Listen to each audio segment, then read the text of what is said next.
Everyone ready to go? I'm ready, bitch. Bitch. Let's get some shoes. Ha! Oh my god, Fuck. shoes. Spit my water out. It's the campaign now. We're all Valley Girls.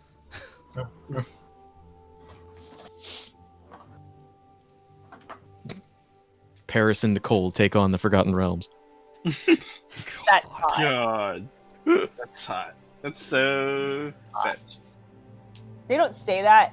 I know. I fucking referenced a different fucking Stop trying to 90s make fetch thing. happen. It's 2000s actually. Fetch on that happen.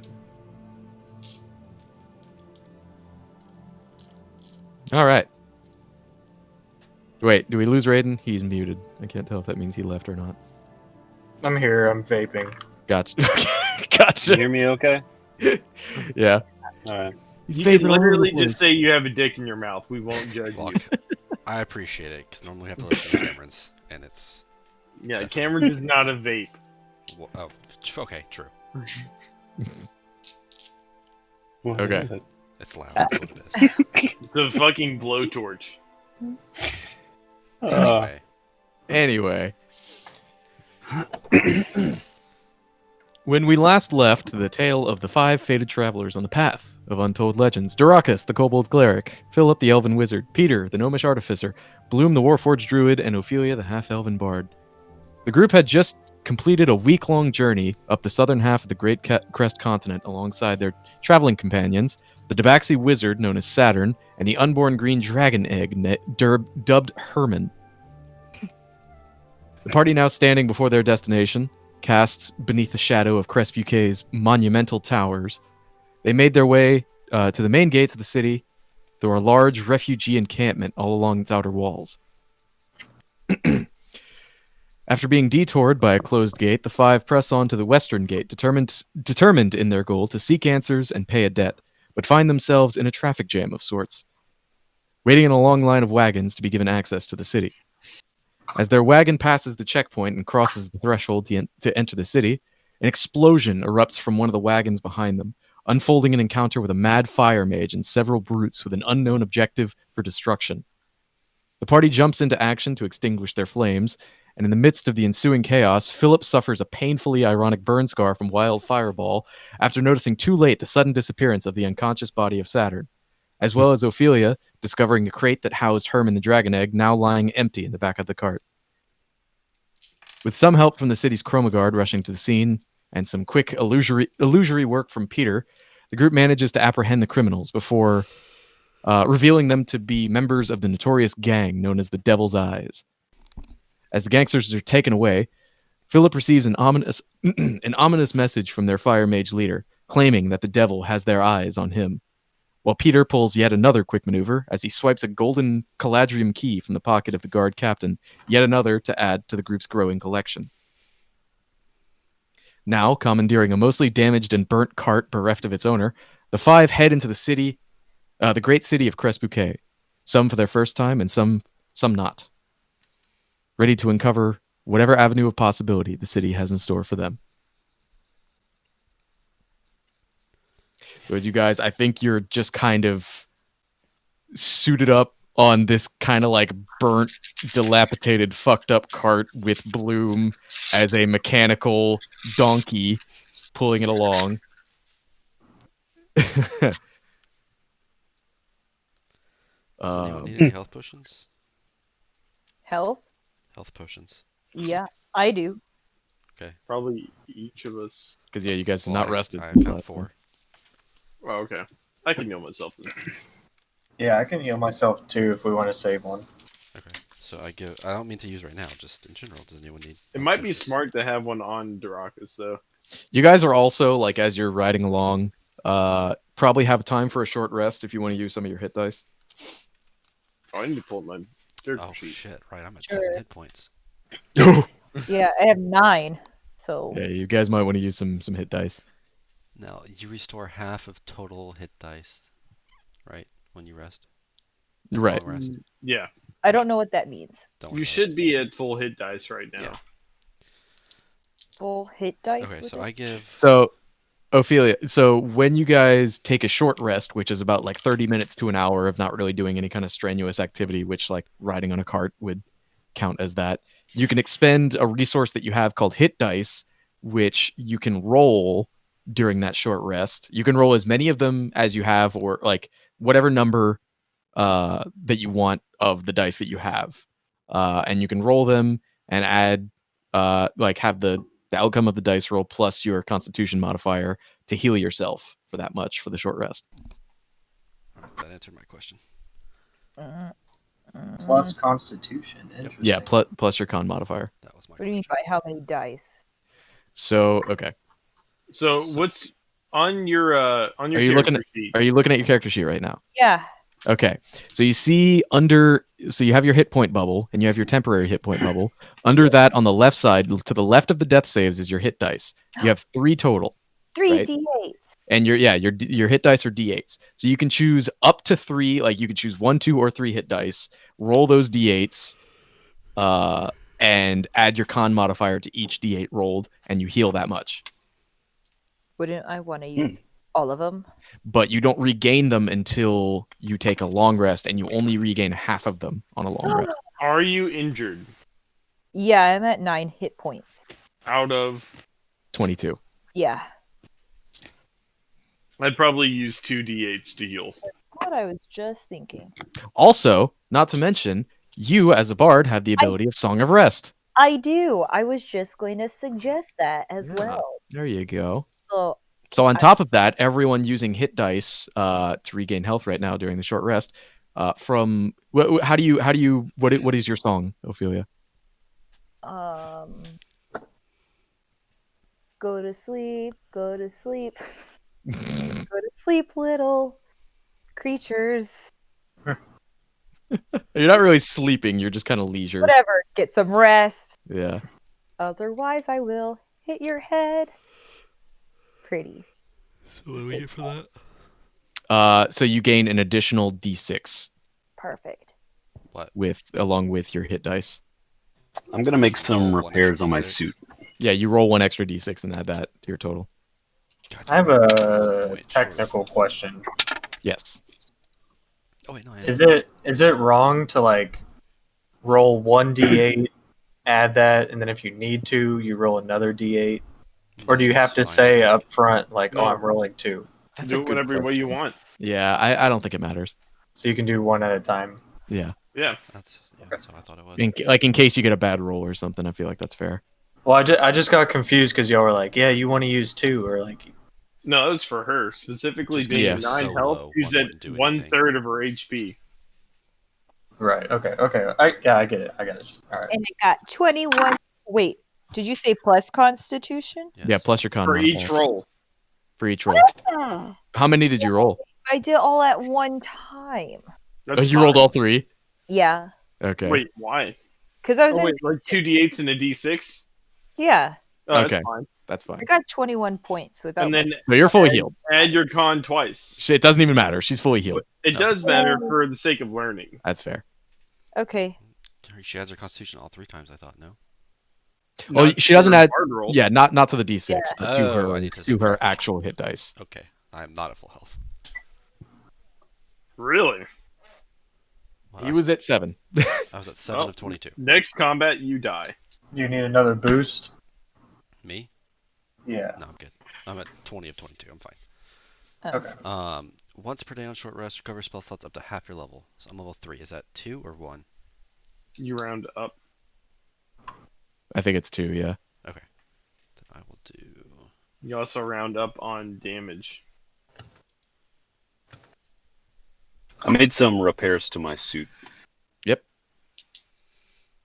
Bloom 'Cause was I don't- in yeah. full health. I don't even think like you took physical health damage in that last fight, did you? Okay, I'm using Arcane No. Recovery to get a level 2 slot back. But I would have if not for the that spell. What was it? I have no The one that cuts elemental damage in half. It's Oh, a yeah, yeah, reaction. Absorb element. Yeah. Absorb element, yeah. So you guys are just kind of making your way along. It's a surprisingly long distance on this main path from the outer wall to the inner wall up ahead of you. Pretty much everything in the surrounding area. You're not really in the city yet. Everything on this kind of outer wall perimeter of the city is mostly like farmland and like stables, and there's like a few houses and taverns and stuff spread out across, but it's pretty flat kind of farmlandy area on like all surrounding sides around you right now, and it's like a couple miles between the outer and inner walls. So you guys are just kind of riding along. We were heading toward the Department of Magi, correct? Yes. Right, which is in the Okay. the inner walls. It's one of my background things is when not in combat can travel through cities twice as fast. I don't know if that applies to just me or since I'm guiding everyone, we all move twice as fast. Yeah, I mean, I'm not sure if that applies here. Yeah. Not exactly on a But, time crunch, I guess. Right.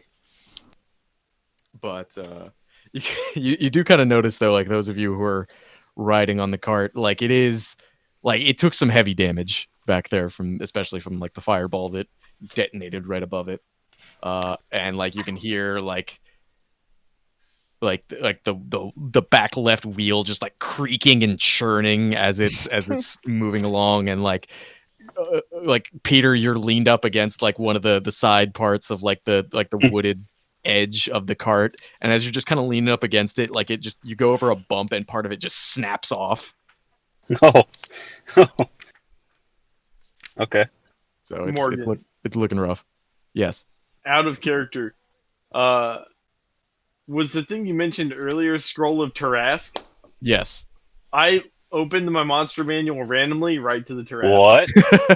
I'm The not rats even are kidding fucking you. crazy. We Yeah. have a scroll? Yeah, no, in the new We don't. Yeah. like in the new like D&D 5th edition, like the new pre-made module Icewind Dale, there is an official magic item that is the Scroll of Tarask, or Scroll of Whoa. Summon Tarask.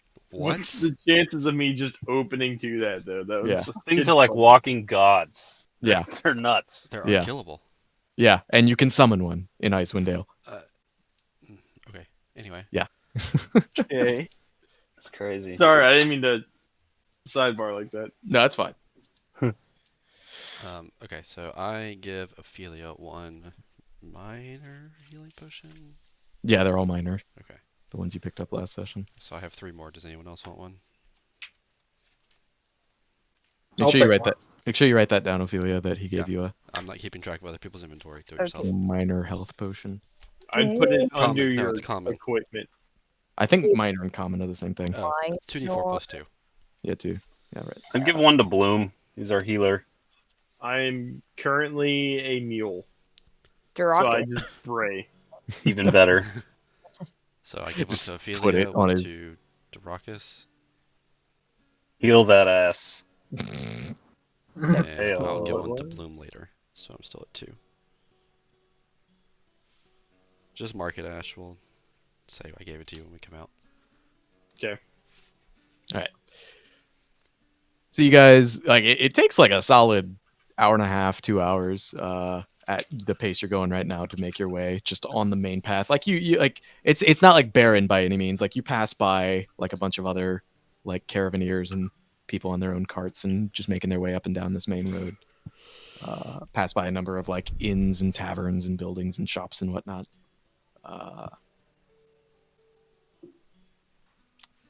Eventually, though, you do make it to the walls of the gate of the inner walls, in which like on the other side you can see like some of like the more grandiose buildings and structures and like the more crazy inner parts of the city. Is there a good place to leave our cart for substantial period of time?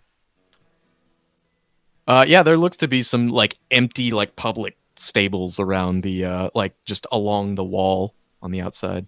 Okay, that's where I'll kind of park it and then try and transform back in peace, All right. if we can do that. Was there a stable master? This being a public stable? No, they're just like they seem to be like around these parts. In the city, they seem to be more in the way of like Carports. efficiency. Yeah. So like there is like a like pay what you want like box nearby. Oh, Like no one's really manning it, but they kind of like it's like it's a fucking public It's a parking restroom lot with a situation. donation box. it's a meter. Okay. I bet you can't throw a coin into it.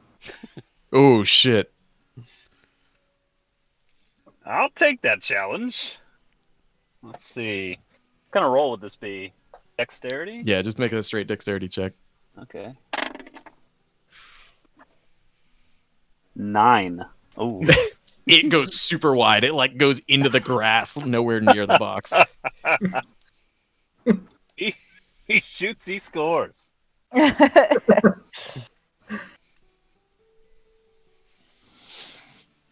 What did we see? What did we pull over again?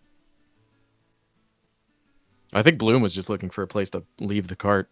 Oh, okay, okay. Are we there? If I'm... Yeah, like you guys like this parking lot, I guess, is on the out like right up against the outside of the inner wall. But are we at the department? Oh no, not even close.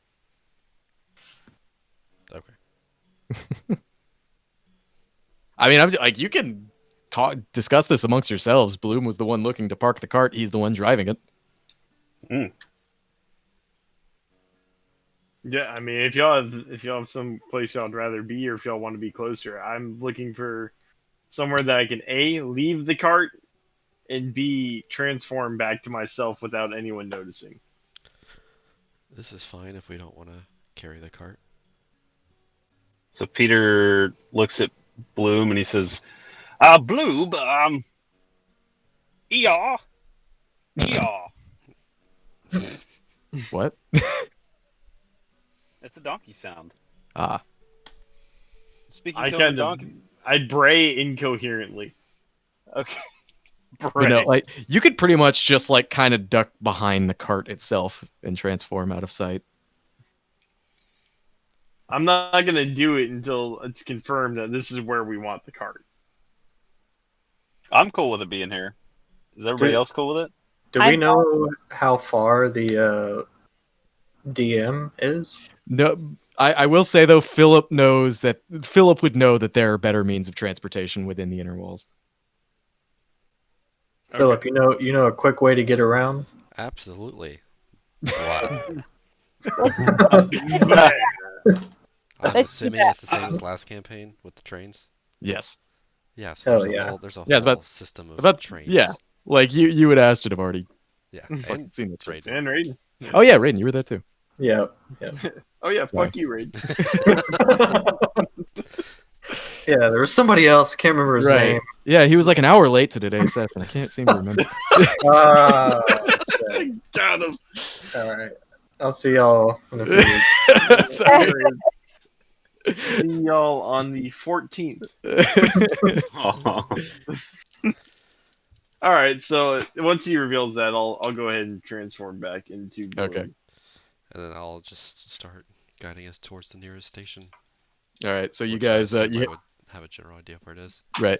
So you head around the corner, or like you head to the main gates. They don't seem like the guards are just kind of standing around there. Like you see them like conversing and talking. No one really seems to be like it seems a bit more lax here in the like the inner side. And they don't really, surprisingly, they don't see you as suspicious figures. Which comes as less of a surprise once you actually get within the inner walls.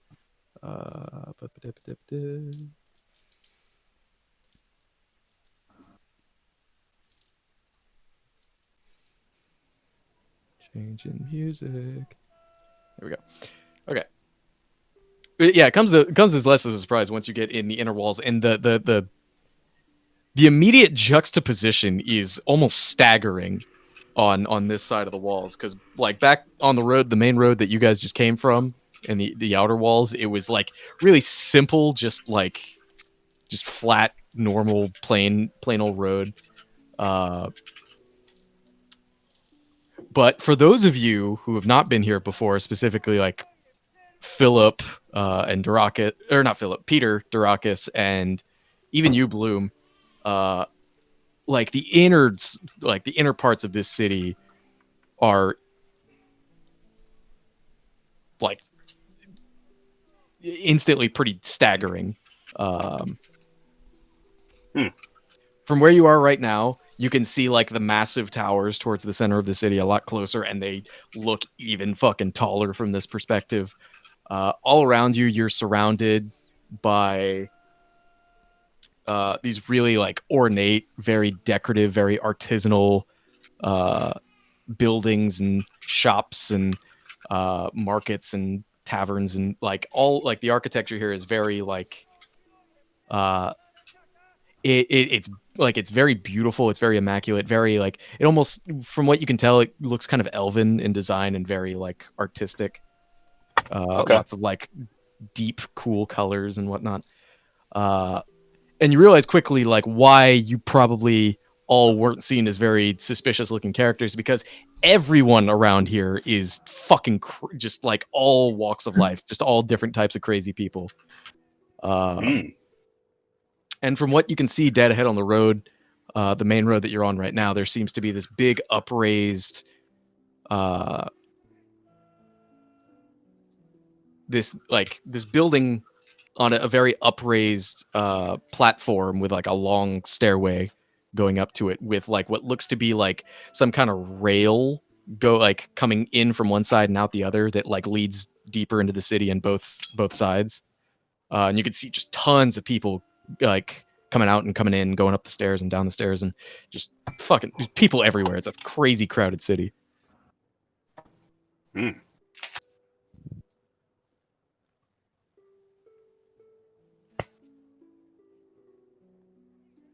Did we get a description of Saturn's shop? What like did he ever tell you like where it was or whatnot? Yeah, I Is that what can't you're asking? recall. I don't think he did. What about the name of it? I'm I not don't sure. think Yeah, I I don't don't think he ever know mentioned it. Okay. He didn't. I asked that last session. Yeah. Are But there shops around?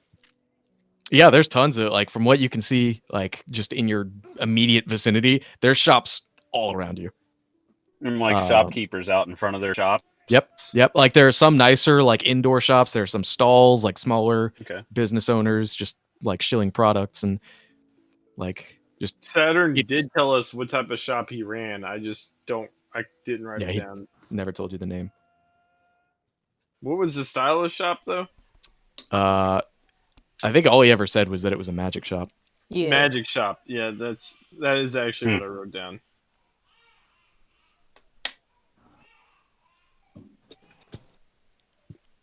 So what are you guys doing? Are you heading Okay.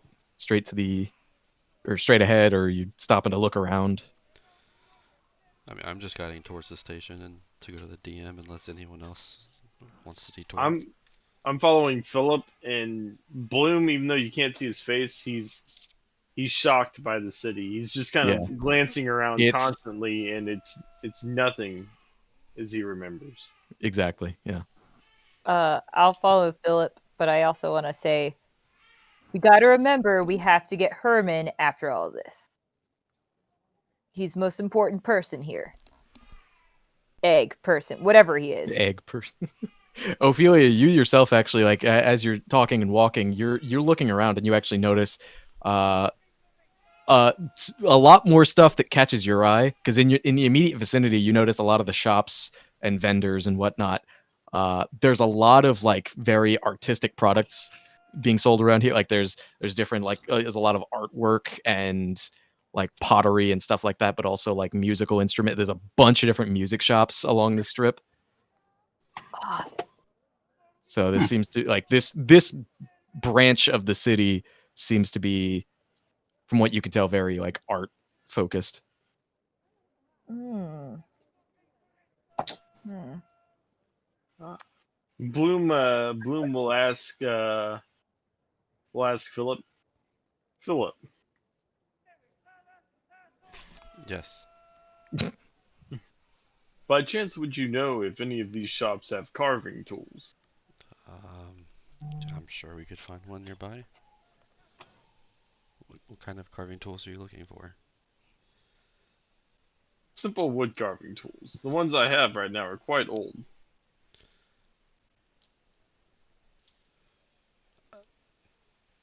Yeah, we can certainly find one. There's definitely someone somewhere. Do you want to look for? Do you want to look for one right now? Yeah, could I have Philip's Right. assistance on the roll? Yeah, sure. Yeah, you go ahead and roll with advantage. Just a perception, just to look around your surrounding area. Tell me if you see a Radio Shack. This for carving tools, you said? Yeah. Yeah. Oh, yeah. We're gonna find him. I can.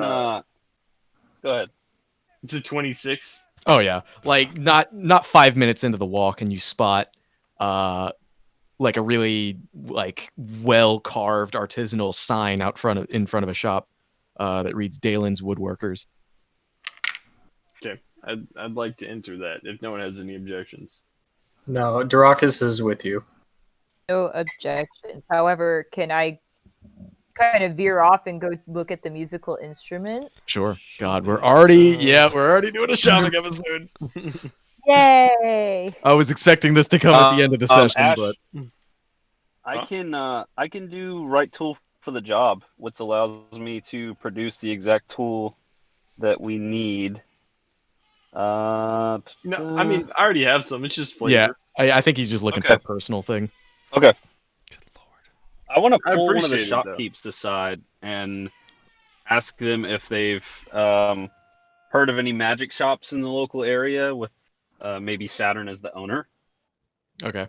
So we'll do this in order. So Bloom and Darakas, you guys head into the shop. There's tons of just like really fancy like wood carvings and decorations, and that seems to be the kind of main focus, is that like they're selling like their own wood carved like artwork here, but there's also like there's like a corner of the store that's dedicated to like selling tools and like other accoutrement to the art of woodworking.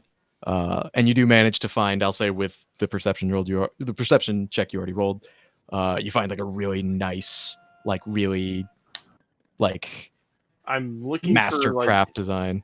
Yeah, I'm looking for like a pearl-handled carving knife. Oh hell yeah, yeah, you find that. All right. Shopkeep. How much would it be for this? Guy, hey, there's a dwarf behind the counter, like gray beard and just like looks like he's been doing this for a while. Oh, that's a nice find you got there. Run it about 1 silver. 1 silver. I think I can handle that. Aye. That be all for you today. I look around. Is there anything noteworthy? What is your definition of noteworthy? Whew, man, fuck. Like, are you looking for like cool carvings or like something decorative or like something more practical? Practical and overall just flashy. I mean, I haven't been to a town in a while, and Right. if I see like a carving or something that reminds me of where I'd been, I might be interested in that. Okay, you see the you do spot. Actually, you know what? Make an investigation check. I can do that. Not very well, but I can do that. Oh, it's in that one. Oof. I'm too busy ogling this pearl-handled dagger. You do see like it's like on the counter as like a last minute, like a pack of gum or something, like a last minute purchase kind of thing. It's this kind of like little shoddy, like tiny handheld sized, like just really poorly, not very impressive, like little carving of a deer. Darakas, Yes. look at this masterwork. Dang, that's a lot more intricate than those seeds you carve. I've never seen an owl like this. It's like the quality of that fish carving that Sokka made in the first season of Avatar. I look at the shopkeeper and I say, I must have this. It's another silver. I've never heard a better deal in my life. Aye, it's a real it's a masterpiece there. Yeah, that's for sure. All right, I take my pearl handled wood carving knife and my Awesome. shoddy deer, and I'm very content. Nice. Hey, Bloom, Yes, Darakas. do you think that knife you just bought would cut through flesh and meat pretty well? It's an ominous question. I look at it. What is the chances? I mean, I don't know. How sharp does this bad boy look? I mean, it's a wood carving knife, so I'd hope it's relatively sharp. I have to look up what a wood carving knife looks like. Yeah, I mean, it's like it's a kind of shorter blade. Like the handle is larger than the blade itself. So you probably have a hard time like doing any kind of efficient meat carving with it. That thing's badass, man. Thank you. I'm very Yeah. proud of it. And the knife is cool too, but we can get out of here. I walk out of there holding the deer statue and just like looking it over constantly. Cool. All right. So Ophelia, you spot a what looks to be like a subsidiary, like little stall right next to this woodworking shop. That's like this music, or like this little instrument stall that seems to all be like wooden instruments that look like they were probably made or crafted and sold from the shop next door that Bloom and Darakas were just in. So you see a lot of like really nicely articulately carved like lutes and like drums and other instruments that you can make out of wood. Drums. Sure, yeah, like you can make a drum out of wood. Tambourine, wooden flesh. A tambourine would be fun. You could get a tambourine. Do they have tambourines? Yeah, sure. You see a tambourine. Awesome. Okay, I want a tambourine. Okay, go ahead and get a tambourine. There's a dwarven woman this time behind the counter. And she like you just kind of like like the tambourine is kind of like hung up on like the top of the stall. You just kind of like pluck it off, and you present it, and she's just like, "Aye, that'll be about 2 gold for you, or Okay. two silver. Sorry, not too good on the maths." Okay, here you go. I'd also like to look at the lutes and if there's any colored wooden ones. Sure. What color are you looking for? All loots matter. Purple. make an investigation check. Y'all are laughing. There's a reason for that. Yeah. Aw. Hold on. 8. 8. Okay. So it's not like you do see one that's kind of like it's not really a purple dyed loot, but it's like it's made out of like a deep mahogany. So it's Ooh. kind of purple. Okay, I'll ask how much that one is. Ah, that's a nice one right there. That'll run you about 15 silver.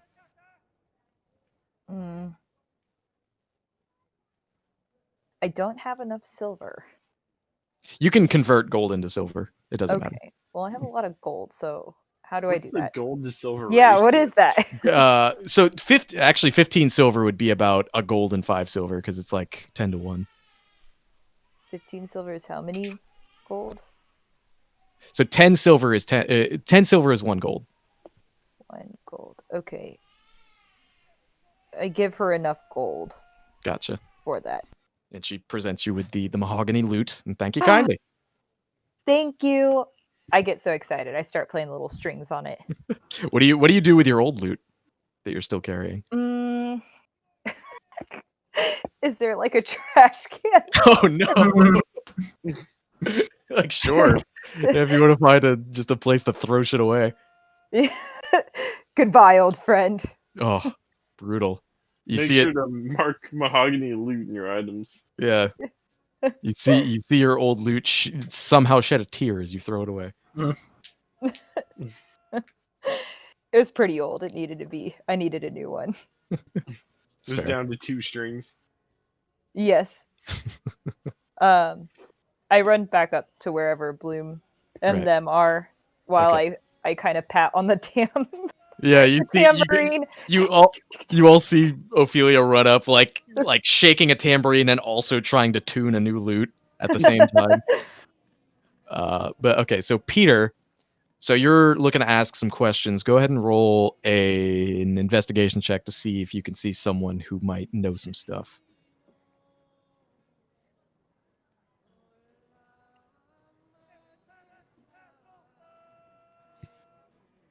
Is Peter here? Did we lose him? Oh yeah, he's muted. All right. Akimoto! He just goes running off. Well, All I right. don't know Well, if we're this just is the right. Oh, go ahead. no. I was just gonna say we're gonna go ahead and say he's just kind of following along. he'll get his questions later. I would also be looking for some kind of magic shop if there was one nearby. So maybe just give Tyler the role with Peter's Yeah. help. All right. Were you gonna say something though, Durakus? I don't know if it's the right district, but if there's like a butcher or fishing shop or So you can both of you go ahead and make investigation checks, looking for your different respective things. God Is damn it it. investigation? Yeah. I'll still be traveling with Durakus if that helps. 21. So the Durakus definitely doesn't find any kind of like butchery or cooking. Well, there is like there's one cooking store, but it's like mostly for like utensils. It's not really like a butchery. But Philip, despite like you kind of knowing the area pretty well, you don't seem you seem to remember there not really being much in the way of arcane shops on this side of the city.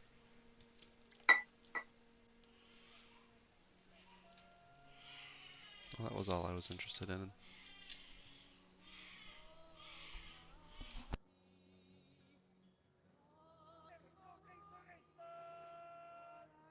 So is that all you guys were looking for? You're just gonna move, or you just wanted to move on, or Yeah. All right. So you got you guys now with your new little toys. I would assume that Philip is probably heading you guys along up to the high up raised building, Yes. which probably should wait for Peter to get back. Don't Guys, know where he might have disappeared to. But you guys, guys can talk amongst yourselves. yeah, Hey, guys. Ophelia. Look at that I- thing.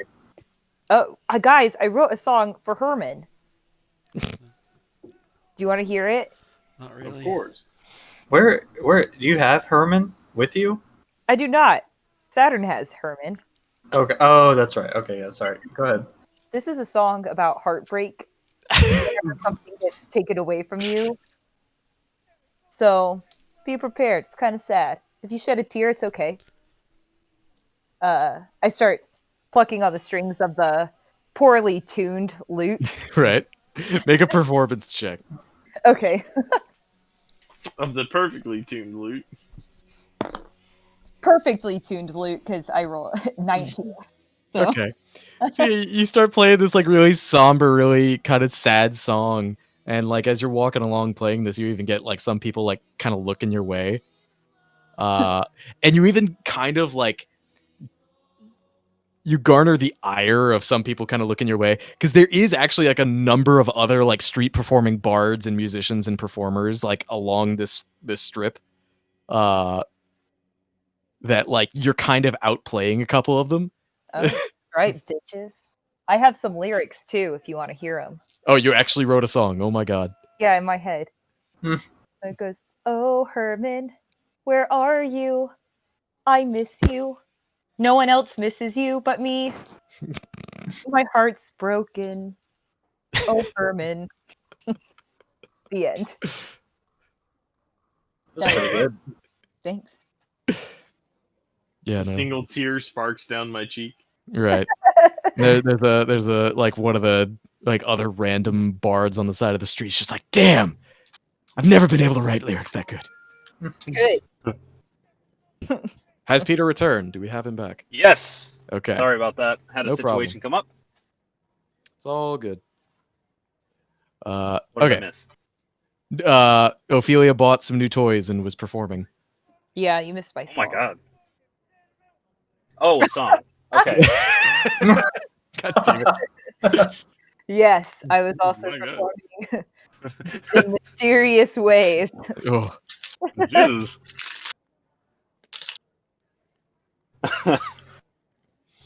Okay.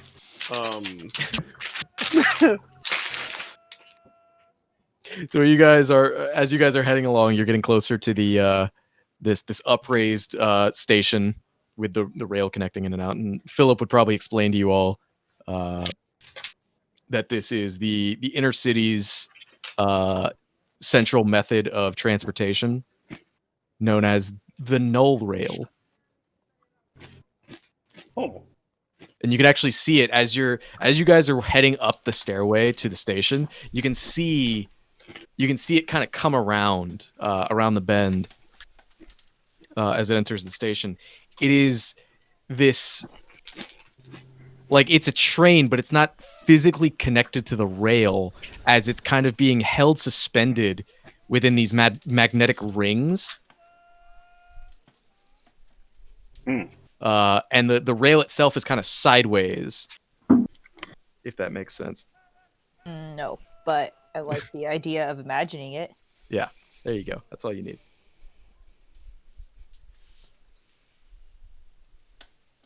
What is the light rail called?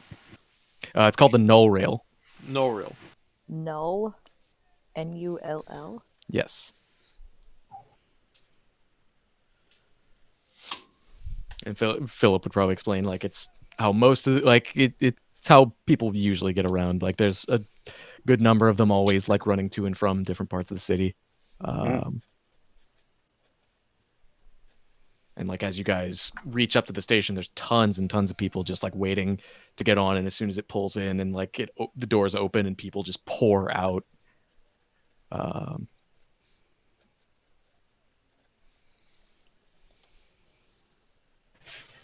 There doesn't seem to be any kind of, like, you don't need, like, any kind of ticket or anything. It seems to just be, like, free public transportation.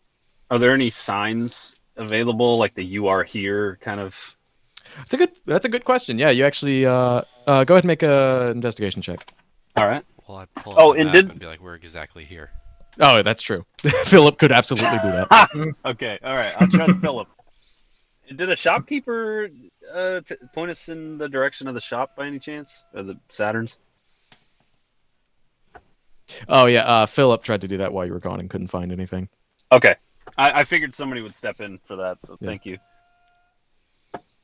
But I suppose if Philip wants to, like, pull out his map and kind of guide exactly where you guys are on the side of the city. So the inner part of the city is kind of broken up into 8 different segments of the city. So there's 4 branches on the northwest, east, and south side of the city, and then there's 4 quarters on the northeast, southeast, northwest, and southwest. So you guys are on the far west side of the city, known as the Painted Branch, which is, like, the artisanal, like, just the focus of artistic culture in Crest Bouquet. You guys are headed to the Arcane Branch, which is on the south side of the city, and as you could probably guess, focuses on a lot of magic arcane study and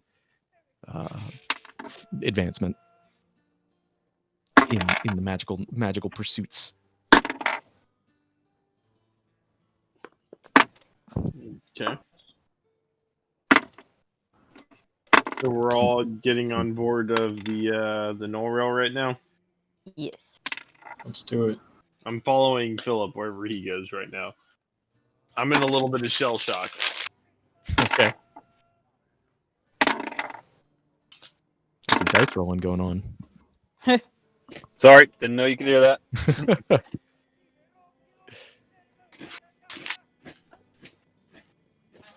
Okay. Give me one moment. Okay. How dare you? I'm so sorry. I'm the worst DM of all time. I'd like to turn to Philip while we're on this thing and ask him, Doesn't this just remind you of great nostalgic memories? No, not really. Philip. Where'd he go? A He's baby giving you the calls cold in the shoulder. background. Hello? Remuted. Tyler. Hello? Yes. Oh. Hello. Hi. Nostalgic? No, not really. I said that kind of sarcastically. Roll for sarcasm. What? I'm Ever kidding. roll for that? A sarcastic remark for a sarcastic roll. All right. Is everything good? Yeah, my dice have an uncanny ability to disappear on the floor. Bloom, kind of overhearing this, like confusedly turns towards Ophelia. You've done this many times. When I was younger. Like a lot younger. I will look to you for guidance. Mm. And he stops following Philip and starts following Ophelia. Friendship ended with Philip. Now Ahmed is friend. I look at Philip and I smile smugly. Philip just doesn't care. All right. So,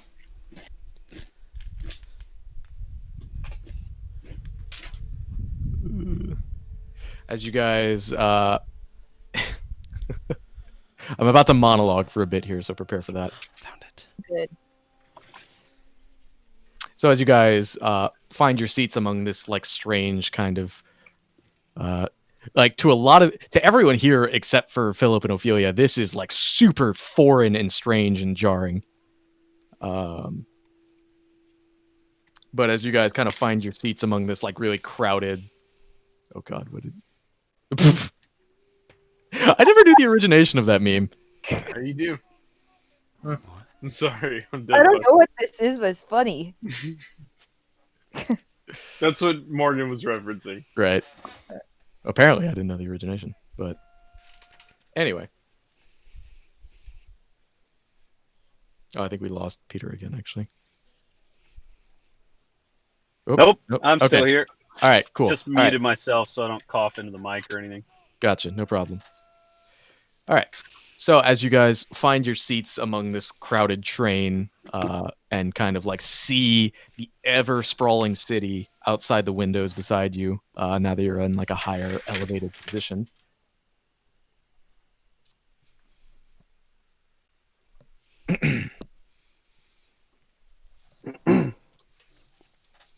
Welcome to Crest Bouquet, the city of unification, epicenter of cultural, technological, economic, and arcane advancement in all of Belrina. A place where every direction you look is a sight to behold that you've never seen before. Machines built to resemble animals like rhinos and elephants hauling wagons and cargo that make Bloom look simplistic in comparison.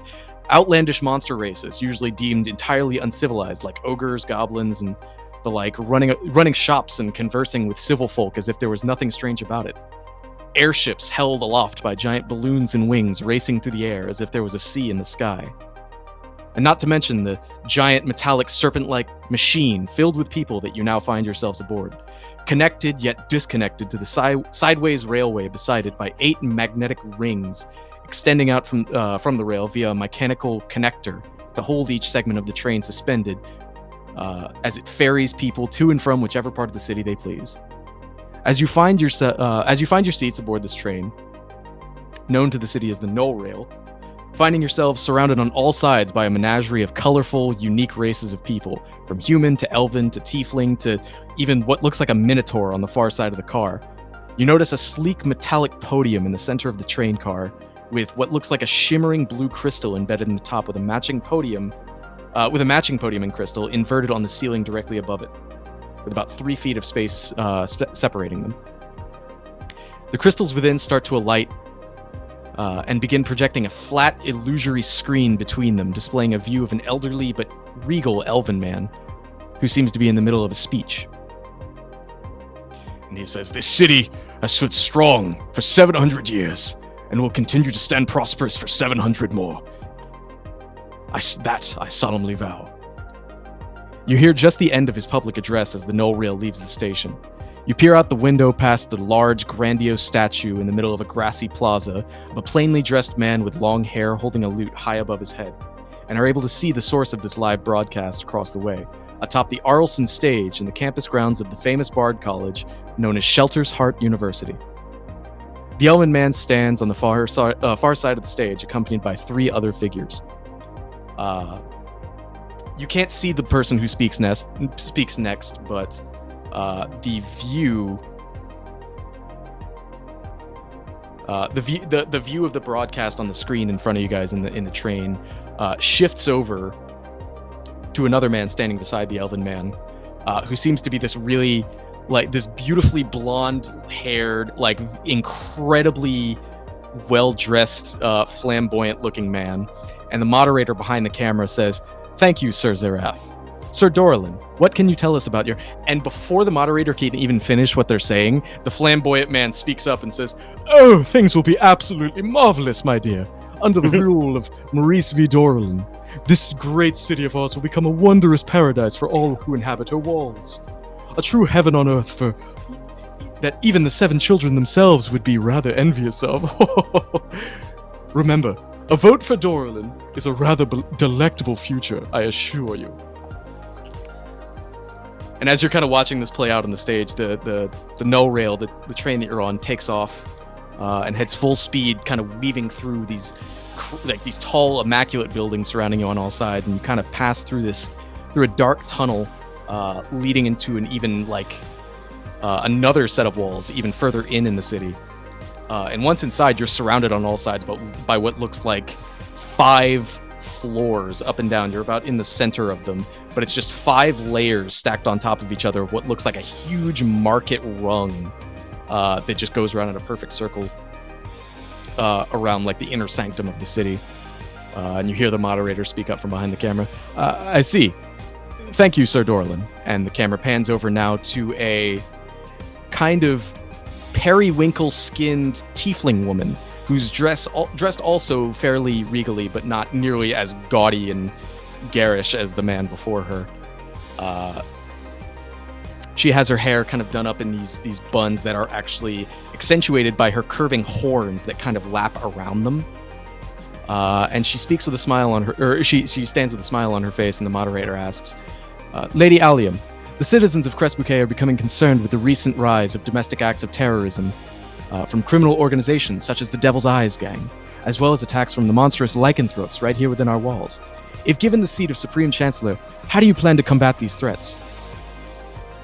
And as she speaks, the train actually heads out of the market that you guys were kind of circling around, and you pass by the north side of the city, the sprawling, beautiful, golden part of the city with these beautiful like fields and roads, and it's all very tranquil. And you see like smatterings of houses and just like a very nice side of the city kind of built upon this like upraised hill. And you see far off this massive cathedral.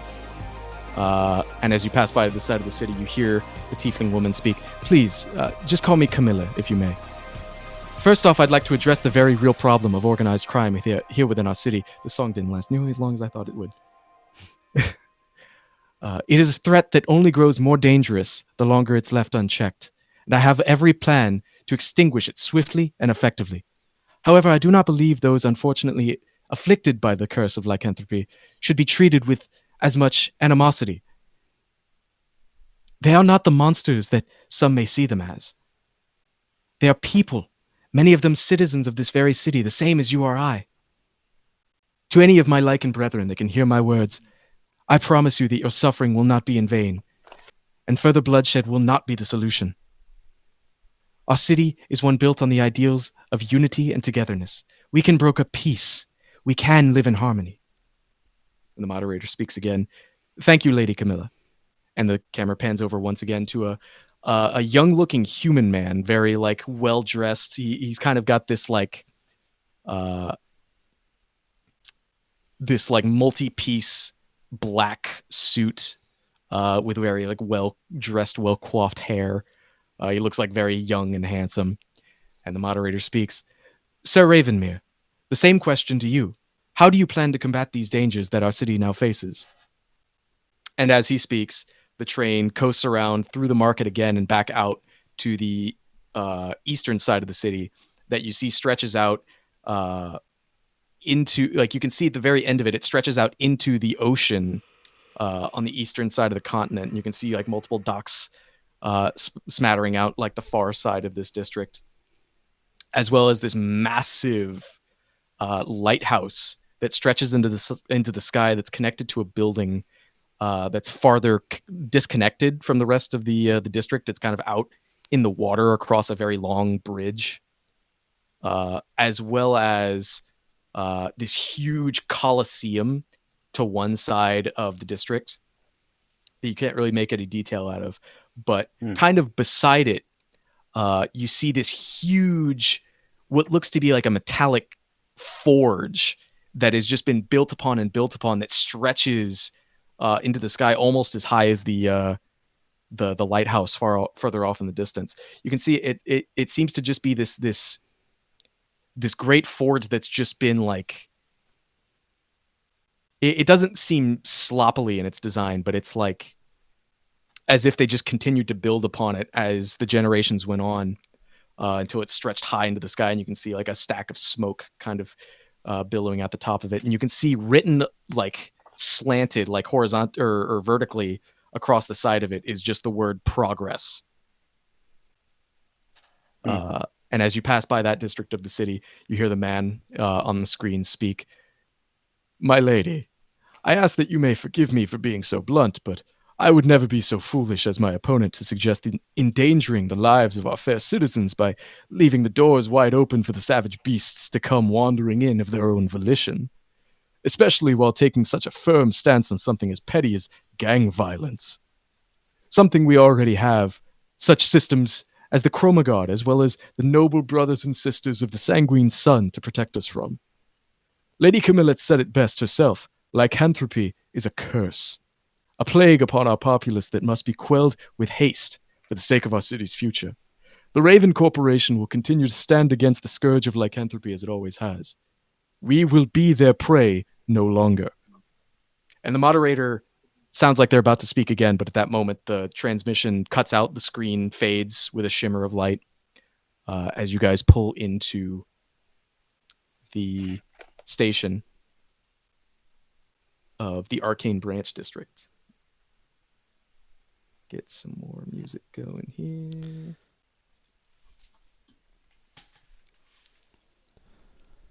Okay. Whew. Yeah. Oh man, Well looking forward to done, that buddy. one. Thank you. So yeah, you guys pull up into this the Southern Grand Station, now within the Arcane Branch District, and as you step out and you kind of you exit the station, you're at the top of the steps. You see, it's almost as if each district of the city is kind of color coded. Like the one you initially came from was like the roofs and buildings, and like a lot of it was very purple. The one on the northern side was all very golden and yellow. On the east side with the docks was more grayish and kind of muted colors. This side, everything you like, most of the rooftops and buildings you look around and see, there's a lot of blue. There's a lot of on this side. There's a lot more structures that you see with like magic kind of incorporated in their design. Like there's a lot more. You see a lot more like these flying contraptions, as well as these airships, like these crazy. Oh wait, I had something prepared for this. I forgot. There we go. Ooh. You guys are Ooh. looking at roll 20. Mhm. Something like that is what you That's see. awesome. Atlantis. Yeah, sure. uh, and so yeah, so you guys now find yourselves within the Arcane Branch District, in which Philip knows not too far away would be the Department of Magi, the DM, your guys' destination. Do you guys head straight there, or do you want to like look around more for any nearby magic shops that might, as you were trying to look for before? I'll look for a shop. Okay. Roll an investigation check. 24. Okay, yeah. Fucking whatever you want to find is at your disposal. Probably one that would sell scrolls. Okay.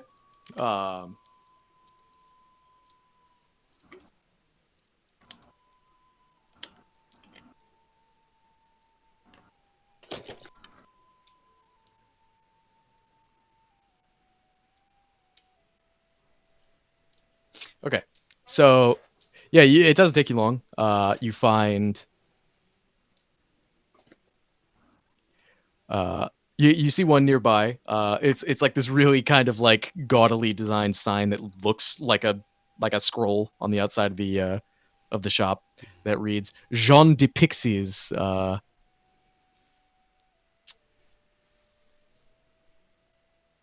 Didn't think I only thought of the name. I didn't think of the full name of the store. Literature, let's say.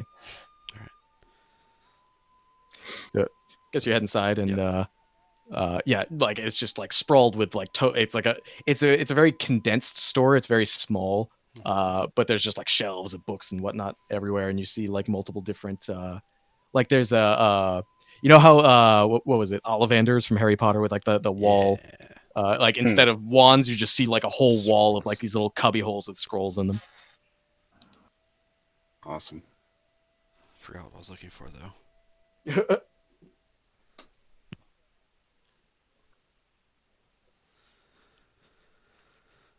Well, I try to remember that though. I go to the shopkeep and ask, "Hi, do you know of anyone who runs a shop named Saturn?" The man turns around. He's this very like ostentatious, like purple tiefling man. He has like this really like he has a like a kind of a bushy mustache, which is kind of surprising for like it's not really a common look for tieflings. And he has this like tall top hat that he's wearing. I love it. He's like, "Oh, welcome, my good sir. I cannot say I've ever heard of such a name before. Can I interest you in any of my goods?" Yeah, I'm just looking for scrolls, I suppose. Uh, Evocation Are you of in nature. are you of the Oh, I see. Okay. Yes, of the evocation school. Well, I do have and he pulls some scrolls off the wall. Uh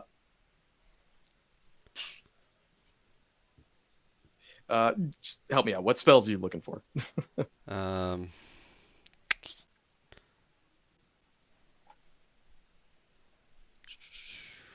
fuck, what was it?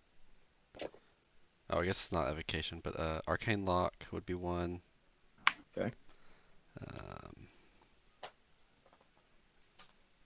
what spell was it? Where'd it go?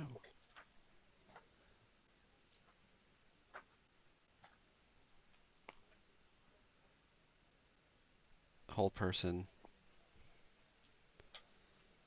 And I guess it's not level 2 spell. That might be why.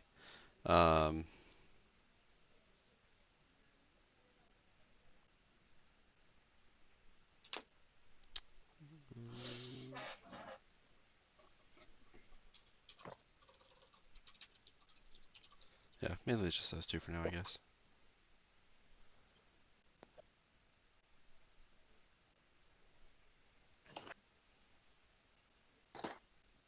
Okay.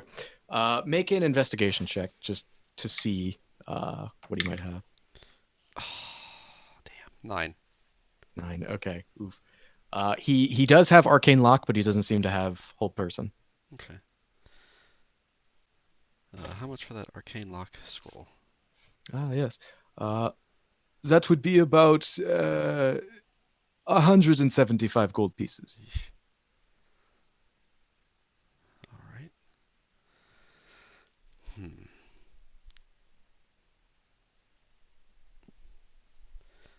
Would you do 150? Make a persuasion check.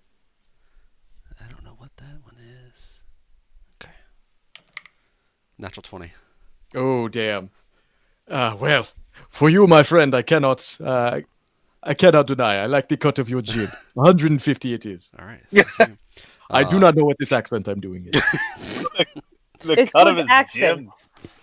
gym. It's perfect tiefling. That's what all tieflings. Yeah. Ugh, I forgot how this works. I know I need paper and stuff too, worth a certain amount. Or Oh, to something. write it down into your book. Yeah. I'll have wizard marked. Tieflings originated in the Arab continents. Copying a spell, 2 hours and 50 gold pieces. So I buy 50 gold pieces worth of paper and ink as well. Okay, so 200 gold total. Yep. Gotcha. So yeah, he gives you the scroll as well as the parchment and ink necessary. All right. I do hope you come again, my friend. Thank you. I will be sure to do that. He was meant to be French, but he somehow turned Persian. Sands of time, my friend. All right. Okay, so you see Philip come back out like holding some fucking like a stack of parchment paper and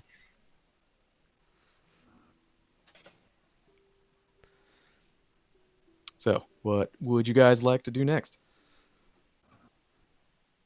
I wanted to interject and just ask some questions about the candidate video or introduction we saw. Yeah, that was a live broadcast, by the way, in case I didn't make that Okay, clear. I didn't know if it was a pre-recording or if it was No. actually So- live. Yeah, I know. Like I was just kind of like just fucking shooting off words there. Might have gotten lost in there. But as you guys left the station, you actually saw the stage Yeah. Oh, where it was happening. At the Bard College. Yeah. See, she caught it. Yep. okay. So Bard College is Mado Zarath. How do you say that? No. So no, they were all there. Shelter's Heart University. Yeah. Oh. The what? Mado Zarath is Mado one of Zarath was he's the Elven man. Yeah. He was the Yeah. first one who was speaking. He's one of the candidates. I think. Okay. So and who was Maurice Vidorlin then? He's That's the the second fashion candidate. mogul. Yeah, he was the second candidate. That's the blonde-haired, Okay. flamboyant fashion mogul. Got it. Yeah. There we go. I had those two mixed around. That was mainly my main question. Here, fashion mogul. And a vote for him was a vote for what again? Shit. What did he say? Write Oh, down that. a vote for a rather delectable future. A rather delectable future. It fucking sounds like Black Thomas. What? Black What Thomas. are you talking about? That would be delicious. I have no idea what you're referencing. The And what witch. was the elven candidates' standpoints? He didn't. You didn't like. It seemed to have been. We came in late. Yeah. the He Elven said to. He seems to Gotcha. have already given his speech by the time you guys cut in. Okay. Okay, Two so Zarath, elven candidate. Maurice Vidorlin, flamboyant candidate for a rather delectable future. Lady Camilla, pushing for unity with Lycans, and then Ravenmore, the racist, who's pushing for, I guess, progress of some sort. Sure. Sanguine Sun supporter. Okay. Sure. Ravenmore the racist. Ravenmere. Mere. I'm not Ravenmere, saying we build got a it. wall, but Okay. Jesus All right. Christ. Got it. And the Chroma Guard, that's who issued our fine, right? no. No, that was the Sanguine Sun. The Chroma Guard are just like the general city guardsmen. Yeah, saying Oh, got it. is Okay, I thought they were one and the same. bastards. Nope. Chroma Guard. We lose. That was the bot. Okay. Chroma Okay. Guard. What was the Chroma Guard? Just the general The city town's guard. guard. Oh, City guard. it's fine. I'm not going to write that down. It's all good. You don't really need to right Cool. now. Yeah, it was who Peter disguised himself as in the last session. Oh, I wrote that down on a different page. So Cool. All right, got that squared away. So where are you guys? You guys are heading to the DM, I assume. Yes. Yep. yeah. So it is. So it doesn't take you long to get there. I'll say this is where Philip's ability to double the pace, but in cities would probably come into play. So you guys get there pretty quickly. He knows where to go. It's a pretty like it's a hard to miss kind of building. It's this like it's this big like square grandiose like glass walled building. And you guys head inside. There's not too many people in here right now, surprisingly. You walk in and you immediately see what looks to be like an empty reception counter that's kind of like embedded in the wall, like it looks like there's like a room behind it, kind of thing. And off to the side of it, the main part of the room, like the main it's a fairly small chamber that you're in, but the main part of the chamber off to the side, there looks to be this big, like this huge, like 10-foot by 10-foot wide, like magic sigil in the ground, with what looks to be like some kind of some. What is that? God damn it! I wasn't prepared for that. Sorry. Yeah, you guys enter the building and you see what looks to be an empty reception counter. Is there a bell? Yeah, you could walk up Ding. and you ring the bell Leedle. and Ding. and you hear from below you like almost immediately. Yes, hello, I'm right here. How can I help you? Oh God. And you look down and you see this gnomish, what looks to be a gnomish woman. It's kind of hard to tell, but she has Aw. this like just black like bowl cut haircut, and she's just looking up at you. Welcome to the Department of Magi. How can I help you? It's the Incredibles woman. God damn it! Yep. That was quick. Edna mode. Yes. It's not. I might have watched that movie last week. Ah. Inspiration that comes character. from many places. Yeah. Yes, we're here to pay a fine, and I pull out the slip of paper. Identification. What kind of identification? The I key. Identification key. You do not have one. You have to register. Register where? You step to this. Like she just kind of like guides you along to the podium within the sigil, and it's a process that like she has to go through with all of you guys. So you each have to like, so you each have to like fill out this form basically, and I want all of you to message me what name you write down on the form privately.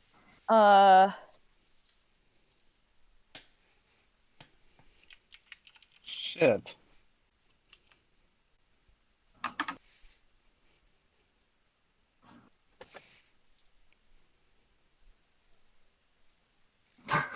You can't answer this question later. No, the one you asked me earlier. The- Oh, gotcha. Okay. That's not the answer I expected. Okay. From me? Yeah. Well, you know, God. there's too much to remember. I mean, hold on. Okay. The people who this was intended for, you probably know why I'm asking this. Mm-hmm. Way to out yourself, Tyler. I didn't say it was me. I was just agreeing, probably. Way to out Tyler, Morgan. We all play coup. I'm the ambassador.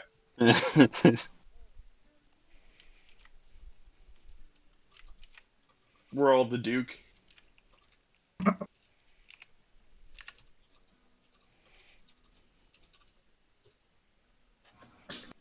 Yeah, I'll go with that one.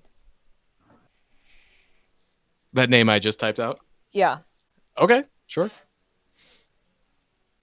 So you each go through this process just kind of one by one.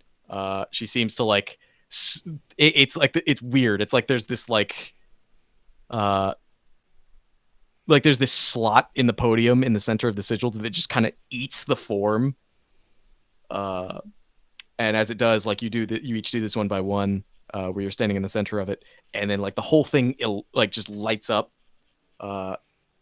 like sequentially, like parts of it kind of like it like the light kind of works its way around the intricate design of the sigil as it reaches the center of the podium.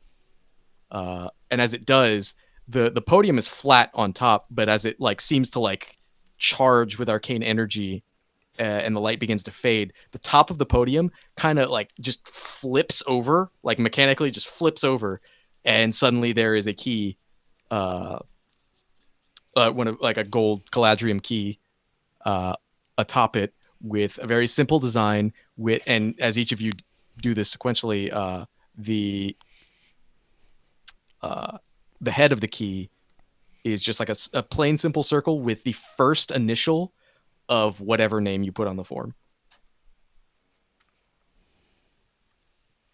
And as she goes around and she gives you guys these kind of complimentary, the first thing you notice is that these keys are actually smaller than the other Caladrium keys. They're like really tiny, like the size of like a modern house key. And she goes around and she gives each of you these rings, like finger rings, with a keyhole in the center. You plug it in, you lock it in into place, and suddenly, like it lights from your palm, like another kind of virtual screen similar to the one you saw on the train, with just like all your personal information that you would put on the form. Ooh. So yeah, that is how you guys get around parts of the city. Cool. Yeah. And so, okay, so as this process finishes, Philip, you walk back around to the counter once again, and she's still just kind of standing there, kind of below the counter, and she just kind of repeats, "Welcome to the Department of Magi. How can I help you?" Just the heaviest. Here to pay a fine, and I believe we also have some sort of bounty to collect on. Yes, yeah. And she takes the paper from the fine, reads over it, kind of like gives it a scan over with some weird looking, like rod, like this arcane looking rod, and she puts it back on the counter, presents it back to you, and said the fine is for let's see, 20,000 gold pieces. Would you I'm like to pay sorry. that now, or 20,000 gold pieces? Would you like I- to pay that now, or I walk up between him and the incrementally? lady, and I say, excuse me, but our benefactor, Camilla Alia, has agreed to help pay for this fine. So you can Do you have check. do you have written consent from the benefactor? Yes. May I see the written consent from the benefactor?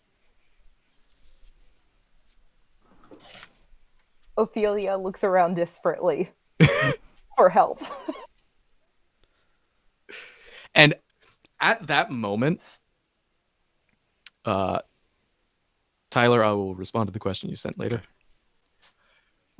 At that moment, as you guys are just kind of standing around, the door, like the entrance door from behind you, bursts open, and you all see immediately Saturn, like the What? same Tabaxi wizard that you guys all recognize, except he looks exhausted and ragged and sweaty and tired, and he just barrels past all of you, doesn't seem to notice any of you, to the front desk, and he slams his hands on the counter and just like in a raspy, gasping, like exhausted voice, "I'd like to report a stolen card and a possible identity theft, please." And he falls backward, like just collapses. Oh. Stand over and kick him in the ribs.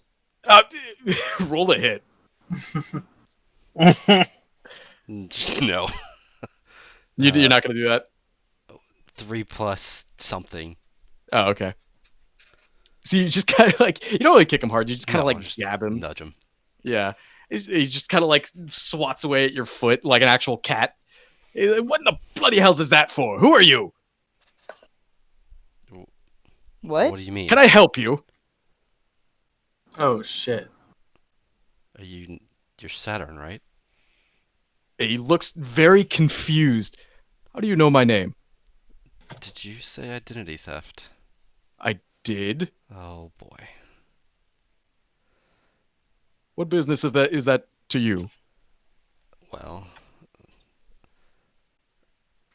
We just rode a here with someone who looks and sounds exactly like you, whose name was Using your Saturn. card as well. And your card. We actually know where your card is. Not only that, but he told us quite a bit about your sister. Yeah. He looks dumbfounded, but then like a moment of realization. That's slight. What else did he tell you? He took Herman. Who in the hell is Herman? I don't know if this is the Might best place for this conversation. That's a good point. You know where my card is. And he waves to the receptionist. Belay that. Worry about it. It's fine. It's not Problem in solved. the Taken care best of. of conditions, though. Oh, We left it in great condition.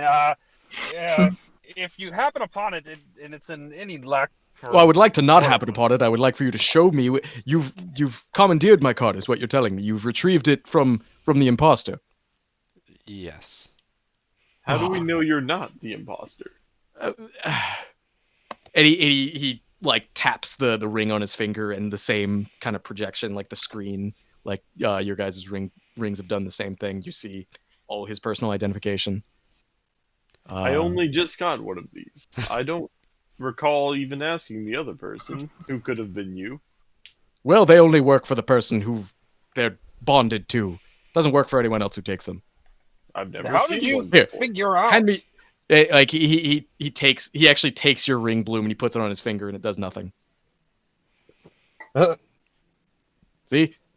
And he gives it back to you. I would probably know that he's not lying in any way about that. Make a insight check. Or would I also know if there's any way to make it But work for before someone this else? moment, the ring has never even come up. He is 100% telling the truth, as far as I'm concerned. Oh, did you roll a bad A insight? natural one. Oof. Would I know if there's a way to fake the identification, like the Make an Arcana check. Arcana? It's cocked. 23. So yeah, you know a bit about this process. Like obviously you've been around the city. You've probably like seen these around. Maybe not. Maybe if, but like like you don't fully know how they work. Like again, like the actual inner workings of Caladrium's keys and the lockers. No one really knows. It's kind of like a government secret.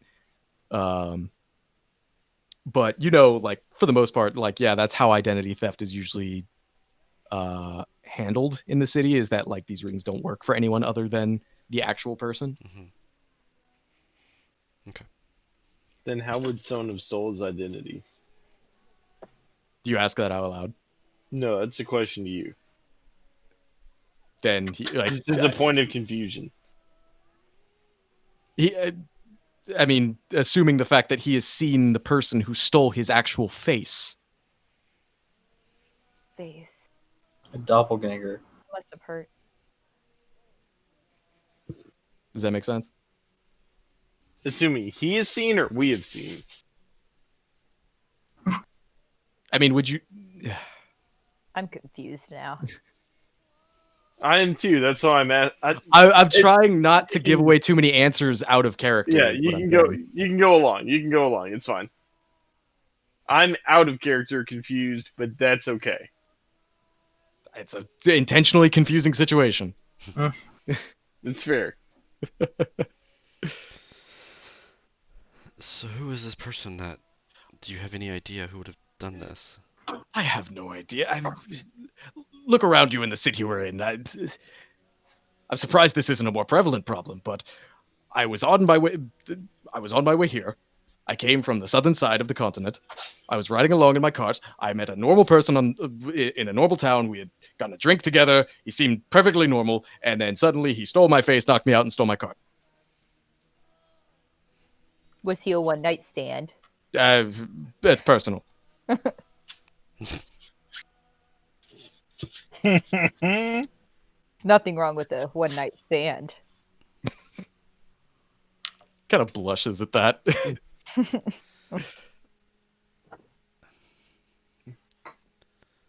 This doppelganger you speak of, he's stolen from us. Has he? Did he cause trouble for you as well? What happened? Once again, perhaps in a more private area. Right. Yes, we said. Yeah. He just kind of follow me. He kind of ushers the rest of you guys out. We didn't really figure out this fine thing yet, though. Oh, do you want to take care of that before you leave? We also are owed money. Are you? How much money? I'm not really sure. We owe quite a bit, apparently. We Well- have Was it 3, I think? Whatever 4 it is. earrings. We have 4 earrings of the bounty of 500 gold each on them. Oh, right. Yeah. Do you want to go ahead and take care of that? 2,000 total gold. Yeah. So you, like, it's an easy enough process. You hand in the earrings, and there seems like there's like bounties posted. You do notice on like the far side of the room, like across from the sigil, there is like this kind of illusory bounty board. It's this long wall, what looks to be these kind of like arcane, like it's not actual physical paper. It's like these illusory kind of bounty listings all across the wall, and you do see a number of Devil's Eyes bounties. So yeah, you turn them in and you get your 2,000 gold.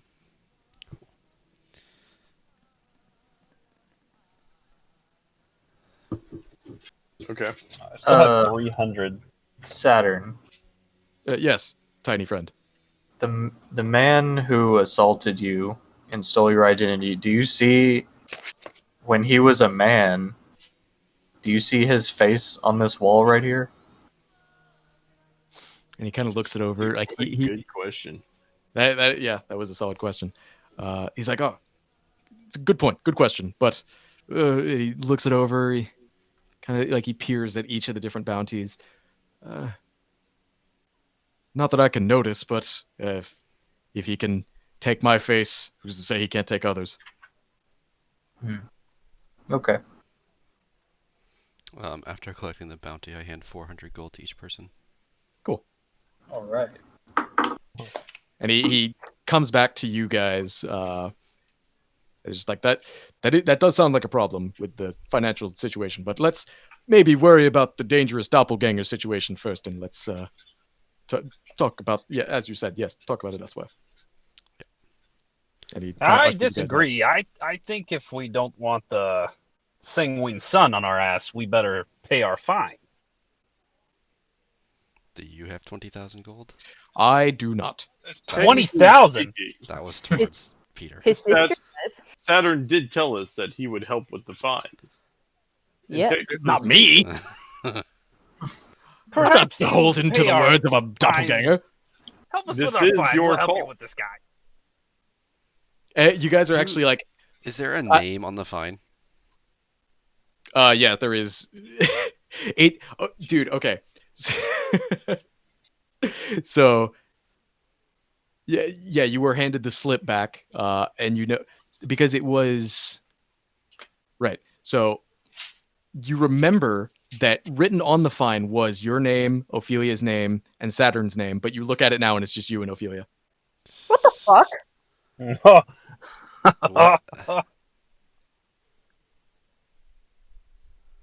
It's a good question. I almost forgot about that. How? Well, if we're using different names in the city, How did exactly these fines work? It seems someone's name is Oh, disappeared wait. off of it. Pause. Huh? What did y'all use your names for your identification keys or what? yeah, I used a different name. Philip? No, mine was the same. But mine Oof. and she just said it was my here. He just said it was mine, Ophelia, and Saturn. And Saturn's Yeah, gone. Saturn's gone. So just Phillips. What? Yeah, What do you mean? yeah. 'Cause I Ophelia is saying she Oh, used a son different of a name. bitch. I registered under a different name. Okay, but that still doesn't explain why a name is missing. Because Saturn didn't write his fucking name on it. No, like it's as if this is a total this is an actual physical piece of paper. You remember Saturn's name being on it when the fine was Yeah. written to you, and now it is gone. That is not a Yep. thing that happens. That is a mystery. I go back to the woman at the counter. There is a name missing from this fine. I only see two names written on the fine. How would a name possibly have disappeared? They don't. It's a piece of. What are you talking about? There were 3 names on this. I only see 2. Yeah. There are only 2 names. These are the 2 people who are being fined. Is there a last name on the fine? We didn't. I don't think you gave either of you gave last names. Interesting. That could be anyone then. Looking for every avenue of possibility to worm your way Wow. out of this. Hey, my name's no longer Ophelia, so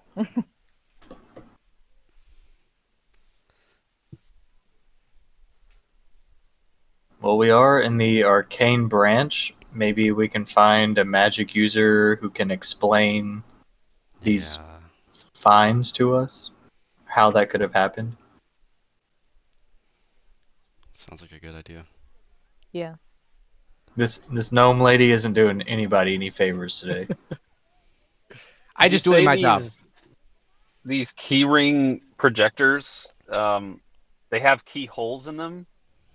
Yeah, but like they're intentionally small. smaller. Yeah, right. Right. Okay. than Is the there other like keys. a bigger one on her hand, or like a upgraded version or something? What do you mean?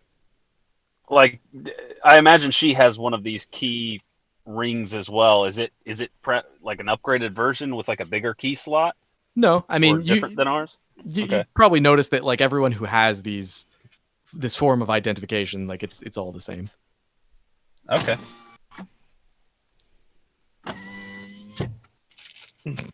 Fucking cardboard windows.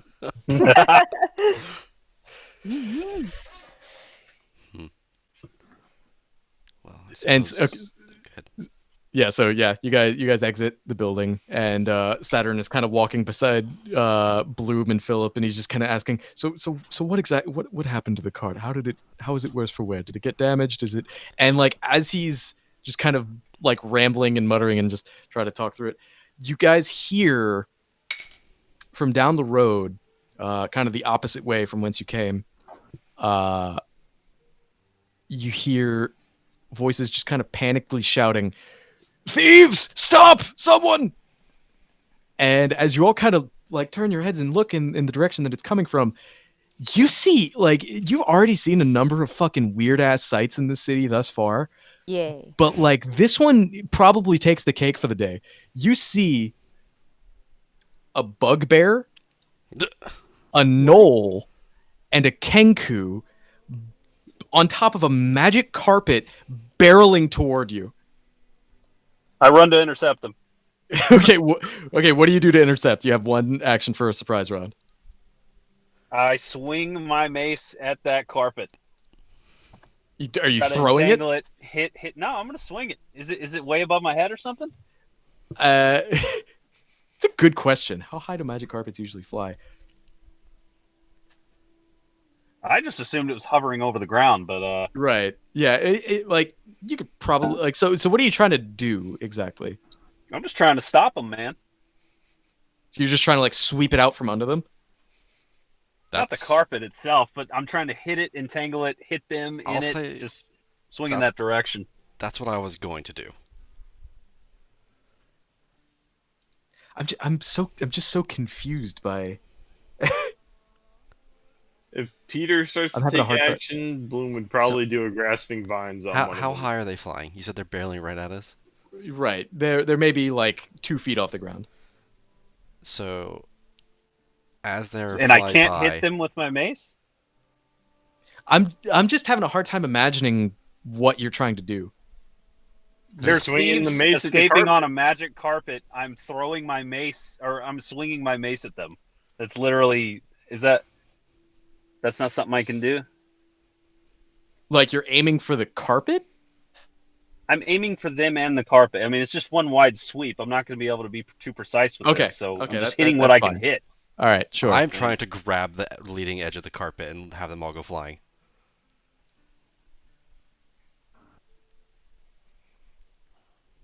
Jesus.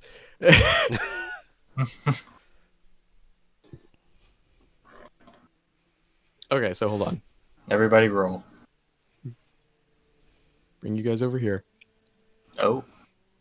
So, okay, I guess just go ahead and roll to attack, Peter. Okay.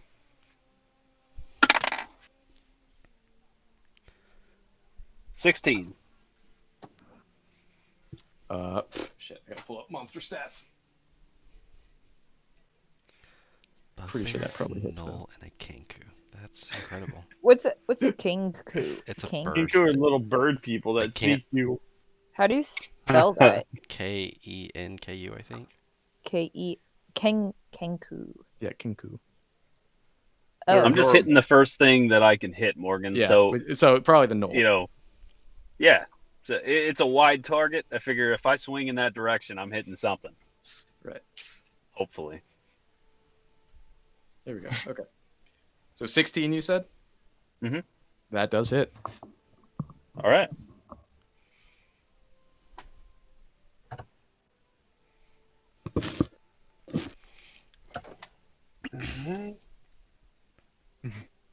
He just described some ordinary citizens to us.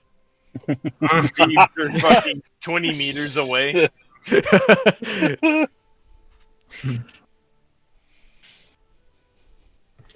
So yeah, go ahead and roll damage. Mhm. That's gonna be 6 damage. Okay.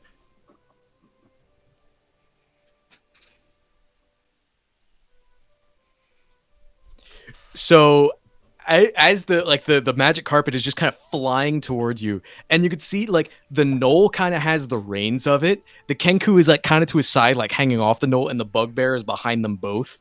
Like they look like this ragtag group of fucking goofy ass thieves. And you as you see this coming, you take a firm stance in the road in front of them. And like right as they come to you, like the knoll is like laughing and smite because he's a fucking hyena and he's just like his tongue is lashing everywhere and he's having a great time. And you just wail him in the side of the face with your mace, and he flies off of the carpet. And the other two, with the knoll who was driving the cart now just flung off of it. These two, like the carpet crashes to the ground, and these two kind of like fall off just at random. Like they just get flung off of the carpet onto the ground, and they all just kind of look disoriented. Let's have everyone roll for initiative here. blah. All right. Natural 1. Oh boy.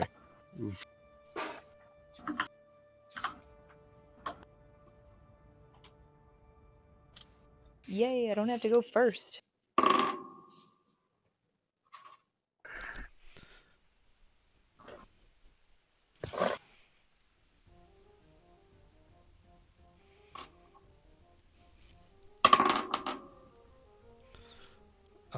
How familiar would we be with Kenku and the fact that they don't speak?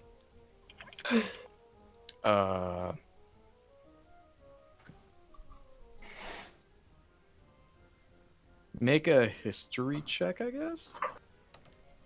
I don't know. Oh, 6. Yeah, you wouldn't be aware of that fact.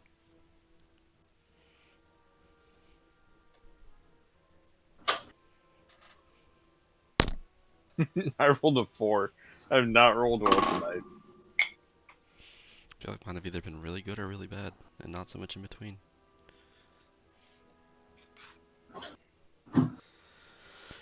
Okay, so what did everyone roll? Oh, you already have it all typed out. Nice. So between Philip and Darakas, who has a higher dexterity? +3. +1. All right, so Philip will be first. Oh god, this is the first time I'm going first. I don't know Have what to fun. Yeah. Now you know how I feel. do. You still get your initiative bonus, Patrick. Oh, It's not gonna matter. yeah.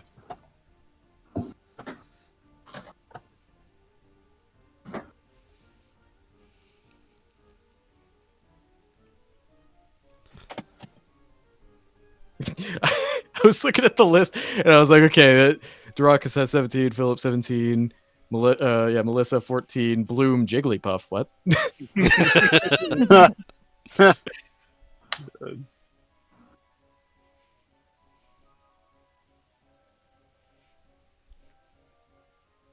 don't remember why I typed that.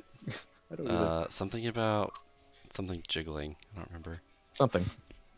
Good news though, it's recorded, so we can always go back later if I ever upload these. Wonderful. Fucking wonderful. I can hear what my drunk ass sounds like playing D&D. Mhm. So, Philip, the round starts with you as you hear like the wounded Knoll just kind of like clutching the side of his now bruised face and still like laughing to himself hysterically. Oh man, he's trying to ruin our joyride.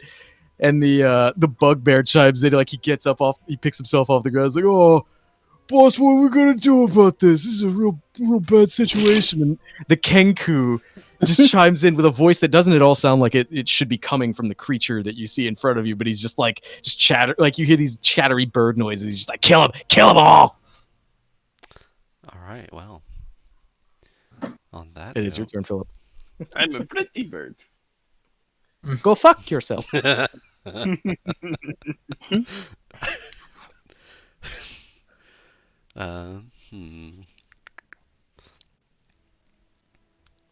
I will cast Magic Missile on the Kinku. All right. So At what level? first level. 3d4. Oh, it's not bad. 8, 9 plus 3, 12 damage. 12 damage. Yeah. I rolled So the fours and a Kenku 1. the Kenku hops to his feet, like he pulls out a knife and he's just ready to go crazy. Like he looks like he's all kinds of just like hyper and like high strung and just like ready to stab something. And then like your 3 magic missiles just like pelt into him like rocks, and he just like he doesn't fully collapse, but he just gets knocked right back to the ground, like just barely still conscious. Okay. So you said he's prone?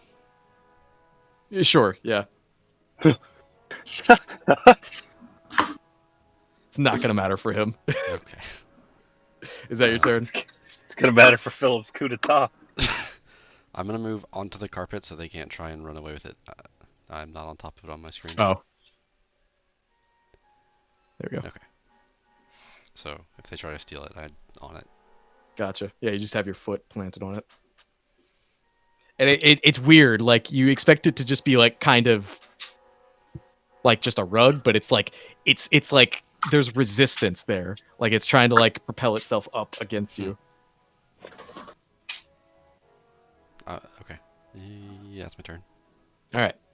Next up is... Actually...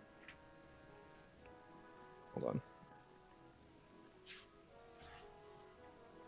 Philippe? The Rockets? Next is actually the Kenku. Hmm. As he is going to attempt, like he is prone, but he's just kind of like, he's not gonna get up. He's just gonna like kind of belly flop onto the carpet beside you, and just kind of take his knife and just start like kind of slashing at your ankles. All right.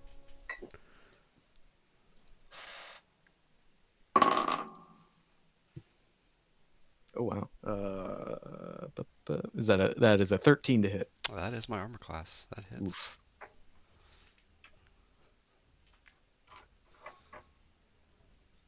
Oof. Ooh, damn.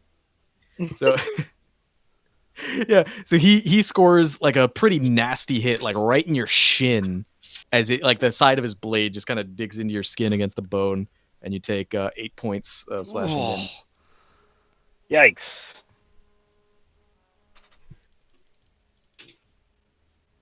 Okay. Ow. You hear some more like clittery, chacky, or like chittery bird sounds, and you just hear another weird voice come from this thing's mouth, and he's just like, "Your blood tastes good." Mm. And next up, we have Durakas. Right. I will move to here.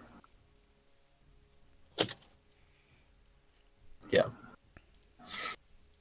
That's a melee Yeah. range with that guy. Yeah.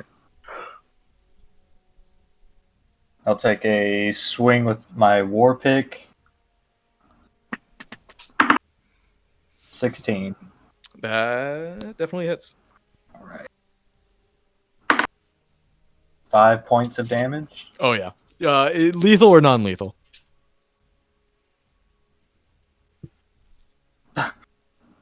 Non-lethal. Okay.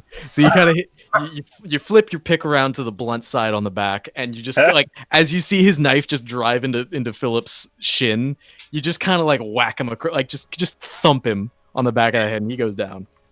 He thought about it though.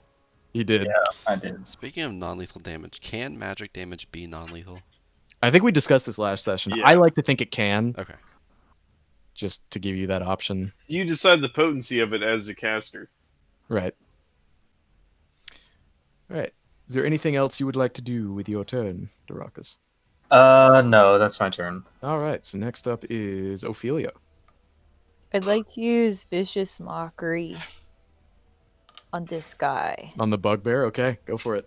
on the bugbear. Okay. She straightens herself up, clears her throat, glares at him, and then says, "You guys are so dumb that you guys couldn't even get the magic carpet to go any higher. You allowed a... Oh gosh, Peter's a gnome, right? A gnome, yes. You allowed a gnome, the tiniest being ever, to get you guys. That's how dumb you guys are. I bet you guys have never even had sex with a woman because you guys are all so ugly and so stupid. No one would ever want to be with y'all." Damn. Man, what The is end. 6 seconds? That's personal. Right? Okay, so what does he have to make? A charisma save? He had no. It. Okay, if the target can hear you, it must succeed on a wisdom saving throw, Gotcha. or take 1d4 psychic damage, and have disadvantage on the next roll, on That's the a next nat. attack roll. That's a nat one. Yay! And he looks at, like, as you start speaking at him, he like looks back at you with this like droopy dumb face, and like as you finish your insult, he looks like he's on the verge of tears. He's like, "Oh, I know I'm dumb, but you didn't have to go and call me ugly like that. That's real mean." That's real mean. She kind of waves back at him like, "Whoops." And he Oh, has shit. disadvantage on his next attack roll. You said? Yep.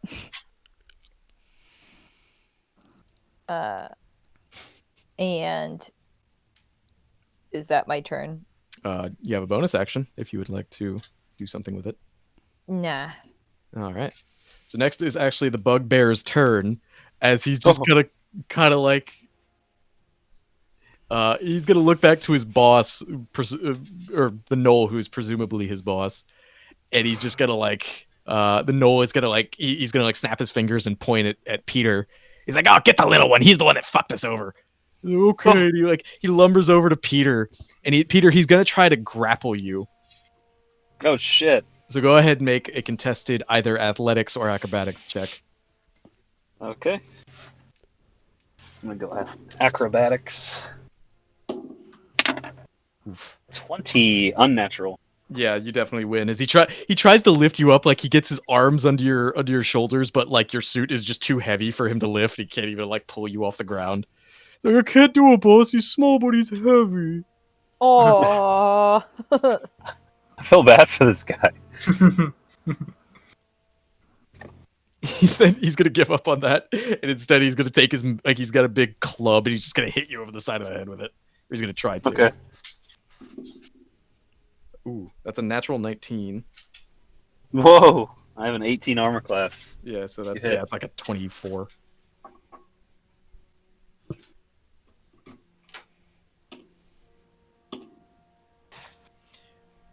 Yeah, So you watch anyone looking at him could see like he goes from this sad-eyed expression as he gives up on trying to grapple Peter, as he just gets this sudden flash of anger as he reels his club back and just hits Peter in the side with it, and you take And you have 14. disadvantage. Yeah. Oh did you shit, do you're right. disadvantage? You are correct. That is a 15 to hit instead. That I does think not hit. misses. Never mind. He doesn't get angry. He's still really sad. Good. That's right, bitch. God. Thanks for the. I thought the disadvantage was on the grapple. No, it would have been both. Okay. Oh wait. Ophelia, was it next attack or all? A grapple isn't an attack technically. That's true. Next attack. I also Yeah. don't. A grapple counts as a full action. He has like a second attack. That would But- be a separate action. It didn't matter anyway. Okay. All right. So next is actually Bloom. Okay. So singing the bugbear swing at Peter, Bloom's gonna go, well, I don't like that. And he's gonna cast Thorn Whip at him. Okay. And we'll see how it does. I haven't rolled shit tonight. That's a natural 1, so I'm gonna go ahead and say that's not gonna hit. Oof. That's rough. As a bonus action, It as just soon like as- the thorn whip just kind of like whips him in the butt, and he just kind of like scratches his ass in reaction to it. after he arouses the bugbear, he's just gonna. I'm gonna cast Shillelagh, so the staff kind of apparates out of his arm, and he thumps it on the ground. Gotcha. All And right. then I end my turn. Okay. Well, What does Shillelagh do again? it makes his melee attack stronger. Okay, Yeah, it changes Basically. him from strength to wisdom. gotcha.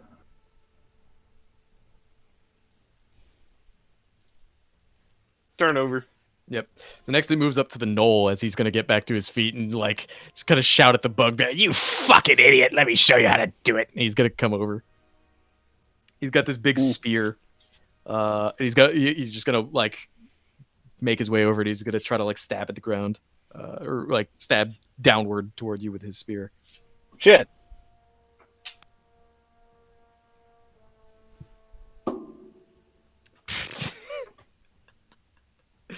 Nope, that is a 10 to hit. Doesn't hit. Yep.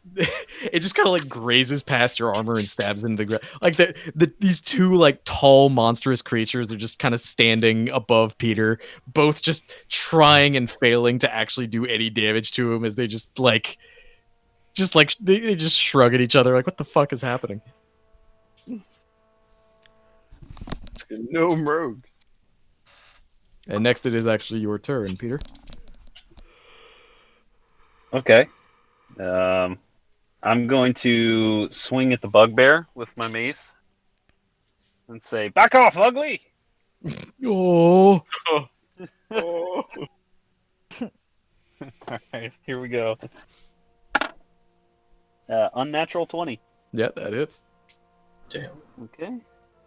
And we'll roll for damage here.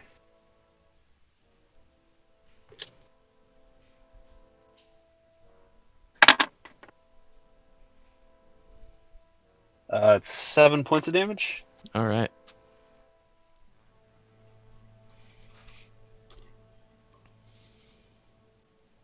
So you just so you raise your mace up and you just like you bring it down like one of those carnival game, like the test of strength carnival games. You just bring your mace like, Oh. right down on the top of his foot. And like he starts hopping around, like trying to stand up, or he's like just like kind of yowling out in pain. He's like, "Boss, he hit me!"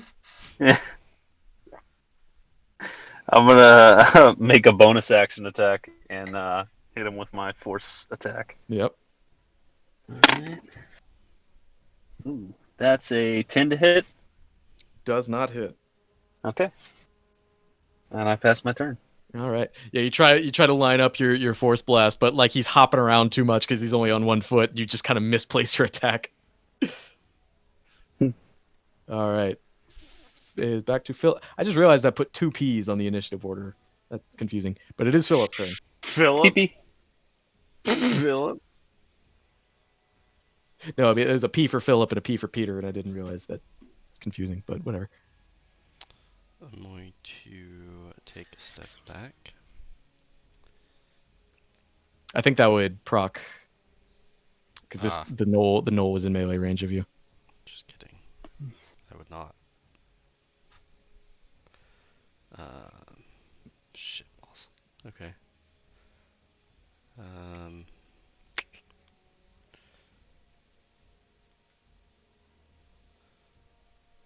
Well, in that case, I'm just gonna cast Scorching Ray at the knoll. Okay. So all 3 rays at him. Uh, mm, First one is an 8 to hit. Give me a second to pull the stats up again. I'm having to like scroll through 3 different pages of the monster manual. All right. Get it together. I'm sorry. What was it? An 8. Does not hit. I didn't think so. Nope. Second one is a 15 to hit. That does hit. And the last one is another 8. Does not hit. Boo. That was terrible. He's already looking pretty injured, but Ugh. That's a hot 4 damage from a level 2 spell. oof. Big oof. Alrighty. Yeah, you just kind of blast him in this like you blast his hand and his hand kind of just starts like smoking and he grips onto it, he just starts like yowling like a hyena. And then if that is the end of your turn, Mm-hmm. okay. Kenku's fucking unconscious, so it then goes to Durakus. If I attacked with my war pick last round, if I switched weapons, would that consume an action or something? Or a bonus or I think it is. Hold on, let me look it up real fast. Oh, I've already Googled this before. I think I've asked before.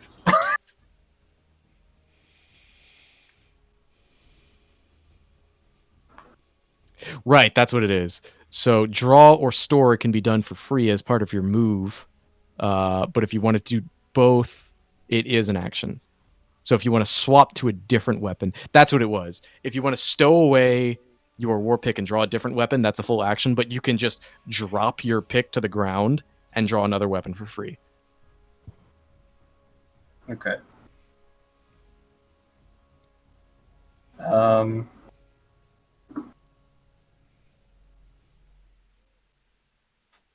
Fuck. That's fine. I'll drop my war pick and pull out my light crossbow. I forgot you had that. Yes, sir. And if I damn it. So if I shot from where I am at the knoll, are my teammates impeding that? No, I would say you have line of sight from there. Okay. And then I will take a shot with my light crossbow. Go for it. Damn. 21. That definitely hits.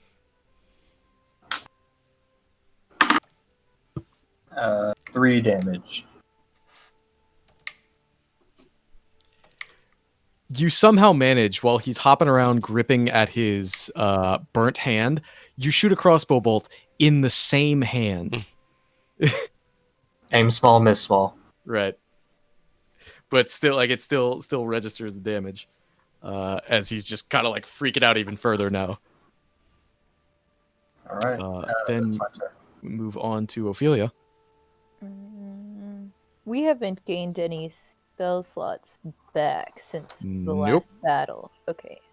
Just making sure. Trying to think what would be the smartest thing for me to do because I don't want to get hurt.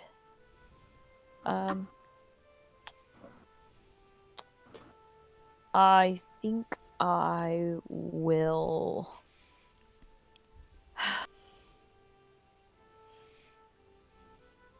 Attempt to attack. Okay. I'm going to move up to Bugbear Man. Okay. But she kind of walks like slowly and seductively to try and distract him in some way. Okay. Even though for Ophelia, it's probably not all that seductive. Sure. It's probably kind of like gross looking. Make a performance check. A performance check. Okay. Performance. 14 plus 8 is Oh, Jesus. 22. It's So she- 8. It's very seductively. It's very seductive, yeah. Hello, Bugbear Man. She's gonna pull out her rapier and attack him. Okay. Now, I do not remember how to attack. Do I roll with a d20 first? Yes, Or you do. Okay. 15. And Is I it get wi- an attack bonus, right? Right. So that should be written on your... 18. Okay. That does hit. Cool. And then I use a d8 to hit. Plus your strength. What's my strength? think it's That's a smite. -1. Yeah. Wait, no. Rapier is a finesse, so it's plus your dex. Plus 3. Hey. Okay. 11. 11 points of damage? Holy shit. Yeah.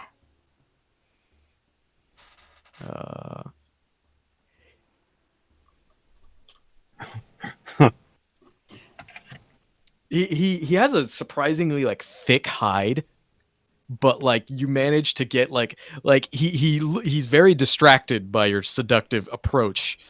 As he turns to you and you manage to just like whip your rapier out and just get a solid stab like right in his shoulder. And he just like looks at it and it's just blood pouring out and staining his fur. He's just like, "Oh, you're very pretty, but you're very mean." That's right, bitch. You want to do anything with your bonus action? Nah, I'm good. Okay. So next is his turn as he's going to try to attack back with his club. Oh dear lord. That's a natural 2. Oh. So he tries to swing with the arm you just punctured, so he doesn't really get very far in the attack. Weak. All right, next is Bloom. Okay. So I will move forward, and I'll strike the Fulber for a guy with my staff. For Bolg. Bugbear? That's Bugbear. Furbolgs are very Bugbear. different. Oh my fucking gosh! I can't roll today. Man. All right, let's see what this is. God dang it! Disgusting. 7. Yeah, no. You All right. whap him and his thick hide doesn't even register. All right, Unfortunate. pass my turn. Yep. Next is the Knoll, who's going to then turn his attention and try to stab at Philip.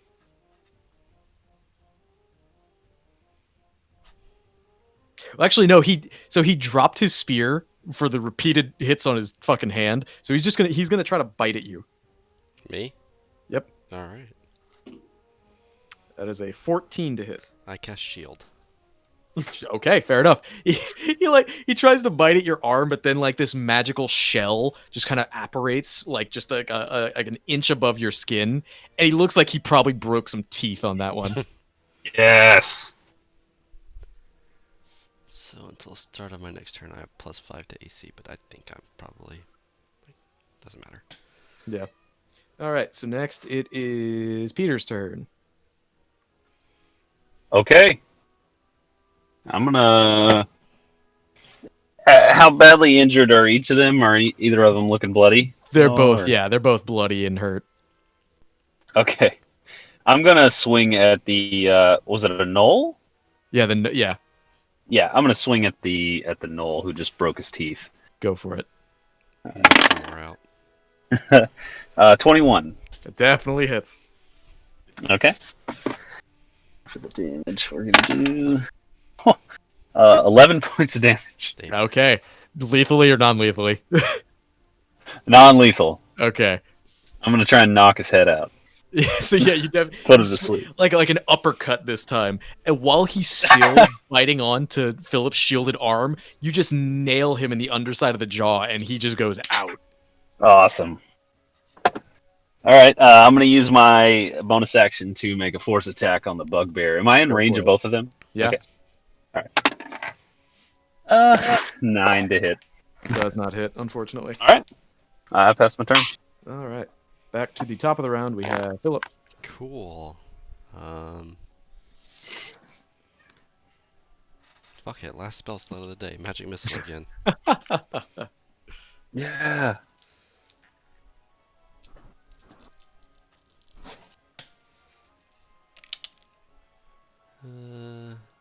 Not as good.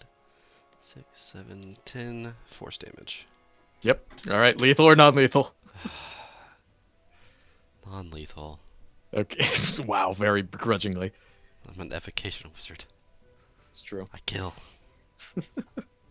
So you notice, like, he turns around to see that his boss was just knocked out, and as he does, he kind of like, like he sees his boss is unconscious, and he goes like, "Oh, my boss is down."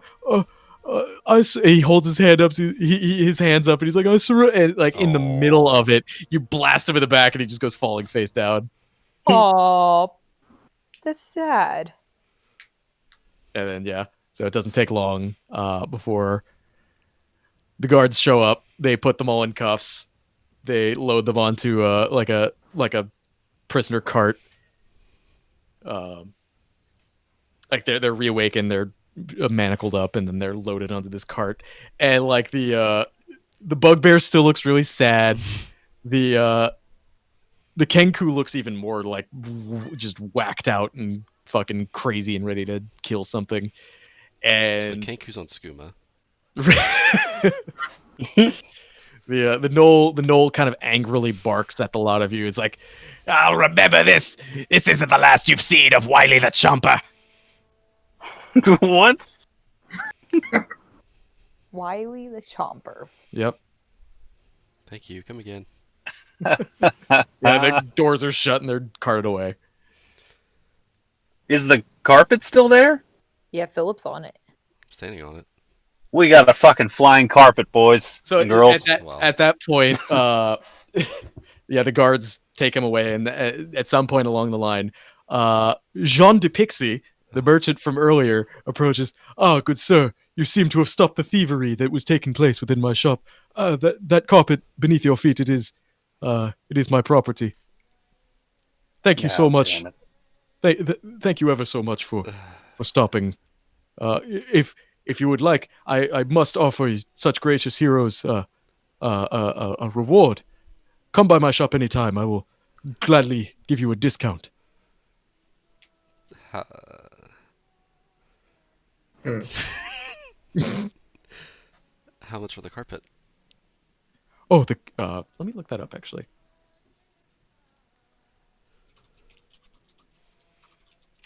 His life. Slightly used magic carpet. If campaign Let's- 1 of Critical Role is anything to go off of, oh yeah, market price is the same as your guys' fucking debt. God. Oh, what? Hey, he said he'd offer a discount.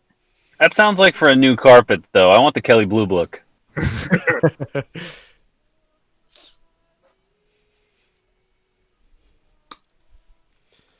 Oh, fuck it.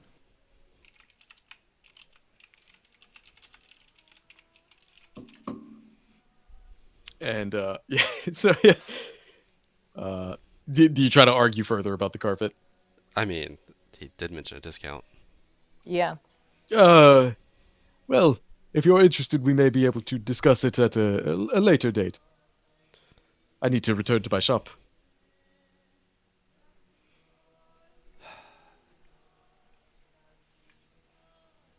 You sure you'll remember us if we come back? Oh, of course, of course. What are your names? It's Philip. Yeah, he makes a note of it, and he's like, of course, my fine sir. Please come by my store as frequently as you would like." Of course. I will not forget this kindness.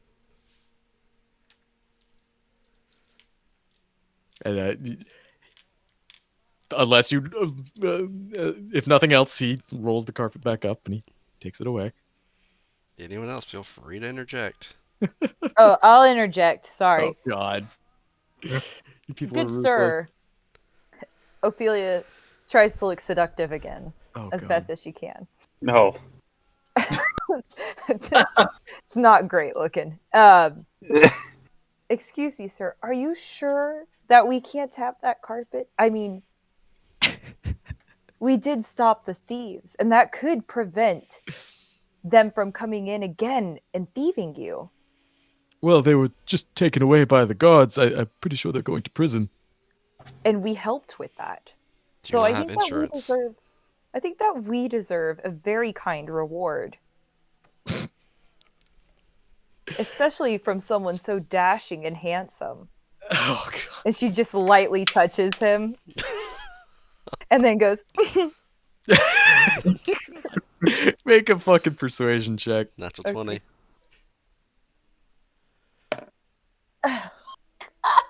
11. 11. 11 total. Yeah. Okay. He just kind of like. Hold on, give me a second. I wish it would have been performance. That would have been a lot more helpful.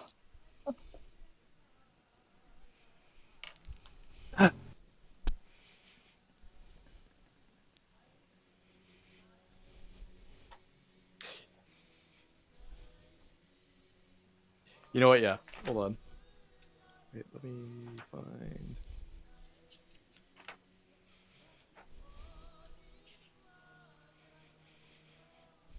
Wait.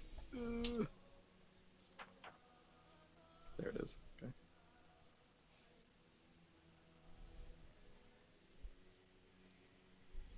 I pick up my war axe. Yep. My Good thing to war know. pick. Yeah, my war pick. Sorry. All right, so with an 11 persuasion, he puts his hand like back on your hand that's placed on him, and he just kind of smiles back at you and, well, how could I refuse such a kind What? sh- Jesus Christ. How could he refuse? Since you ask so kindly, I simply cannot refuse. And he pulls from out of his pack he another what looks to be another spell scroll that's kind of rolled up, and he places that in your hand. I thought he was about to give the fucking carpet away. My jaw just dropped. No. Okay. If she had rolled a natural 20, I would have thought about it. I was kind of talking about the carpet, but Oh no! I simply cannot part with this. Goodbye. And he turns and walks away. Jesus Christ, make that end.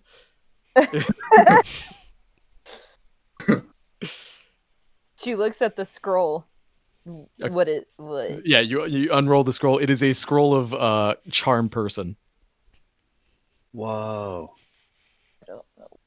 What Useful. do I do with a scroll? What's that? What? I don't. What do you do with a scroll? So a scroll, for anyone other than a wizard, a scroll can be used to cast that spell one time. But if you're a wizard, you can take the scroll and write it into your spell book, like what Philip had done earlier. If it's a mage spell. Yeah.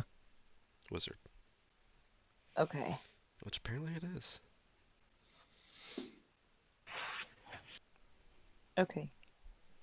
I'll just put that away in whatever I'm carrying on my back. Put it inside the loot. Okay. Okay. I'm kidding. That's not. If I have a backpack, that's what I'm wearing. All right.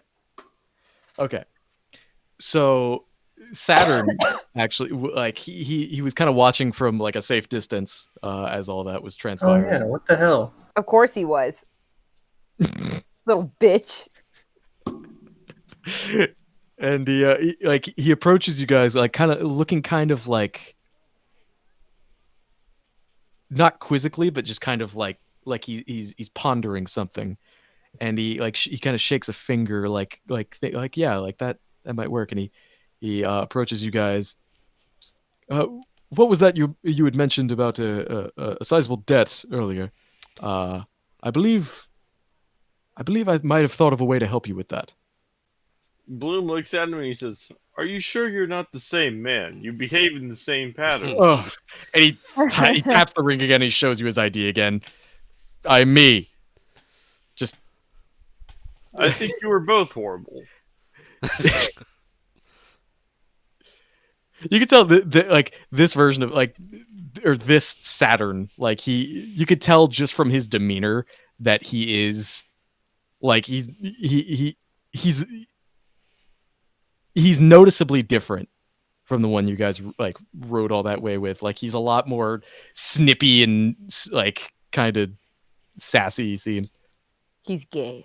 He's a gay, sassy man. What is Do you want what is my this help or about not? the help? Well, Yeah, you all seem to be able to hold yourselves fairly well in a fight. So far, Am so I good. presuming correctly? Yes. Managed to kill a dragon somehow. Really? So Really? Yeah. Oh, That's I how we got believe that. Herman. Whatever you say, crazy lady.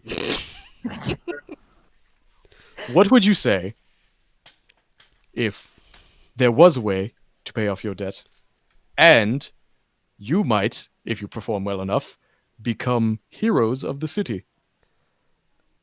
The last time we became heroes, we acquired a debt. Not wrong. he is He just somewhat Yeah. telling the truth. he just rolls his eyes. But go on. My sister, she's a candidate for the next seat of Supreme Chancellor. There's a tournament happening next week. You might be able to fight for her glory, per se. You and your sister don't really look alike. She's like a Uh, different. we're adopted. I agree You agree that we're adopted? that I will fight. Ah, yes. Well, perhaps we should meet with her first. She can give you better details than I. What exactly is this tournament? Well, you would actually know about it, Oh. Philip. As I said, she can explain it better than I, but it is the Founder's Crown Crucible. It is a celebratory event held during the election phase of the next seat of Grand Chancellor.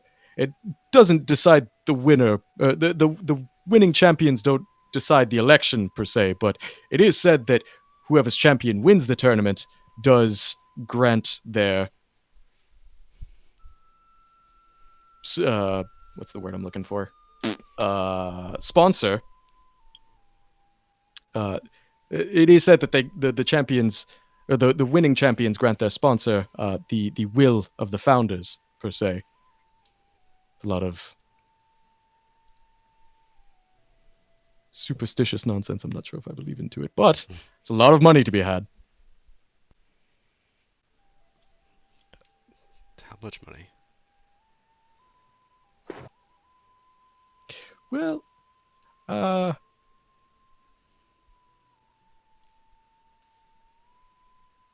we'll figure it out more once we meet with Camilla, but All right.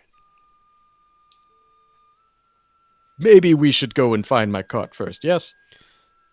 Yeah. It's we left it a ways away, but we remember where it is. Is it still intact? Is it still what about the contents? Was anything stolen, missing? Not to my knowledge, but Make a fucking deception check. fuck yes. Would you roll? Hold on. Gotta find out what my bonus is to it. 21. Okay, yeah, he believes you. But who knows what your imposter took out of it before True. meeting us. And then Bloom chimes in, "If it was an imposter." Jesus. What is with the? He kind of whispers to you, Philip, and he like kind of gestures back to Bloom. What's with the strange hooded fellow? What's his deal? I haven't quite figured it out yet. He's nice enough though.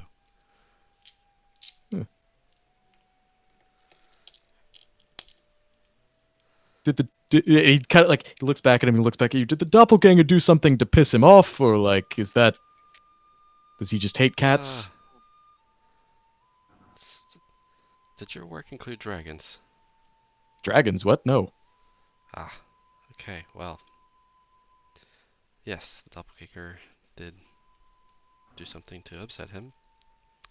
But if you have nothing to do with dragons, I don't think that should be an issue. Bloom radiates distrust.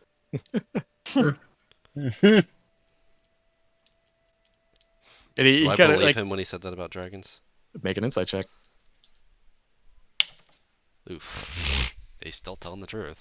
Yep. Yeah, 5. Yeah. From what you can gather, like he looked like that genuinely caught him off guard. Like what? Dragons? What?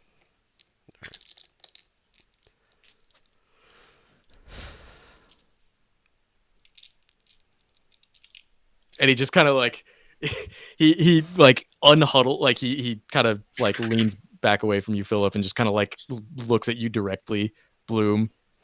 And he just like still kind of confused about the situation. Is just kind of like, I don't have anything to do with dragons, so please don't be rude to me. It's fine. Bloom looks to his chest, mumbles something, then he says, "We disagree," and he continues walking. Okay, well, I'm done questioning that. Anyway, We. Did we notice that? whoever Going wants through to make his a chest? perception check. 21. Yeah, you probably noticed that. Okay. Is that something he's done before? 17. Not that I remember. Do I make a roll? I mean, are you trying to openly hide what you're doing? No. Or not? Nope. I guess you wouldn't openly hide, but He just kind of glances down, Oxymoron. looks up after a minute. yeah, it's not really a. I mean, you've noticed him doing something, like it. Like he wasn't just talking to himself, he like spoke to his chest. Right. Okay. Which is like you've noticed similar strange mannerisms in the past for sure. Okay. But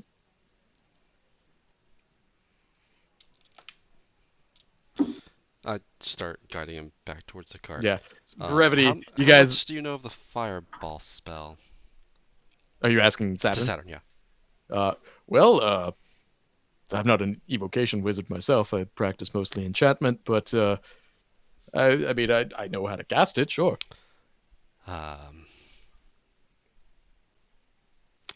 just imagine a fireball cast on a cart.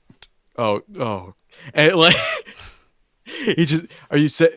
Oh, and he just kind of palms his face, and brevity's sake, we'll say you guys take the null rail back to the cart. You guys are standing in front of it. It's just charred in shambles left in that parking lot. The wheel just falls off and it crashes to the side, and he just falls to his knees like, oh god. Well, the wheel was working when we got here. We found it like that. Mm.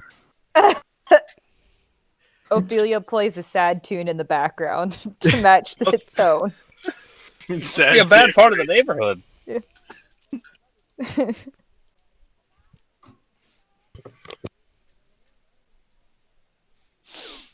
And he just like he holds his face in his hands for a moment, and he stands back up, and he just takes a deep breath like, okay, new plan.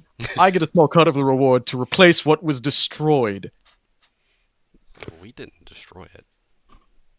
Still, it still stands that you can't exactly get the reward without my help, so If that's the agreement, then you would pay part of our fine. that's what I'm saying I'm helping you do. So you agree? Part of the 20,000 gold is your fault.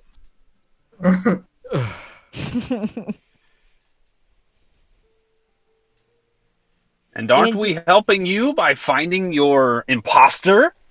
And Yeah. your cart. Well, you helped me find the cart's right here. It's destroyed. We didn't destroy it. We I'm salvaged not saying you did.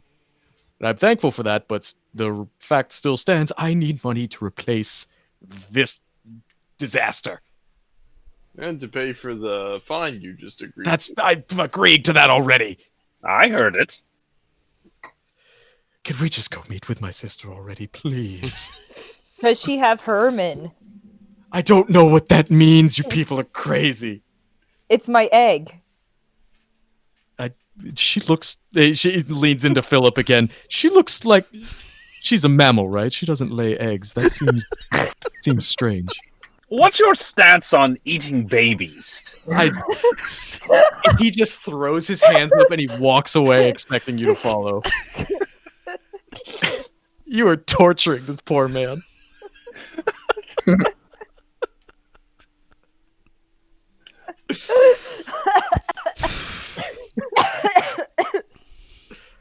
I just gotta shake my head at everyone else. Mr. Raucous, I don't think he's tortured him. But Yeah, follow. just take it. Then.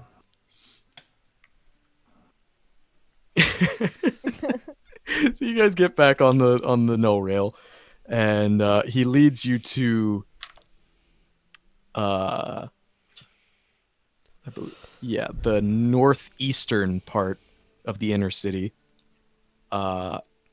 into the New Pilgrim Valley quarter, and so as you guys arrive here, this part of the city is more like it's not like a desert climate, but it's a lot more dry land. It's kind of hard to describe, but it's like it's like a nice kind of midwestern kind of climate. It's strange, like as like different parts of the cities almost have like different environments to them. Zootopia. Shut up.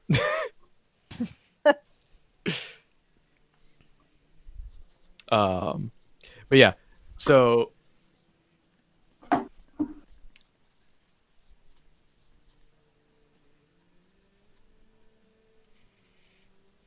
didn't think we'd get this far in the session tonight. Well, if you need to end it, you can. No, it's fine. We can keep going. Ophelia undresses. What? Oh.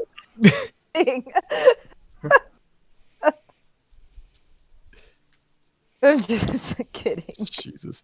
So he leads you to. It's not like anything super lavish. It's not like a huge mansion or anything, but it is like a fairly nice abode, like here in the New Pilgrim Quarter. And as you all approach the door, and he knocks on the door, and the door opens, and there is standing the same periwinkle skinned tiefling woman that you had seen on the broadcast. And like she like looks very excited and happy to see as Saturn is there standing in front of her. It's like, oh, dear brother, and she comes in and gives him a hug and looks kind of surprised. To what do I owe the pleasure of your visit? And she kind of sees the rest of you standing behind him, as well as your guests.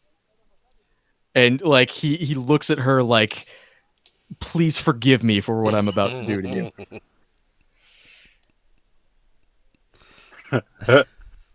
Well, dear sister, I believe I might have found a solution with a question mark to your pressing problem.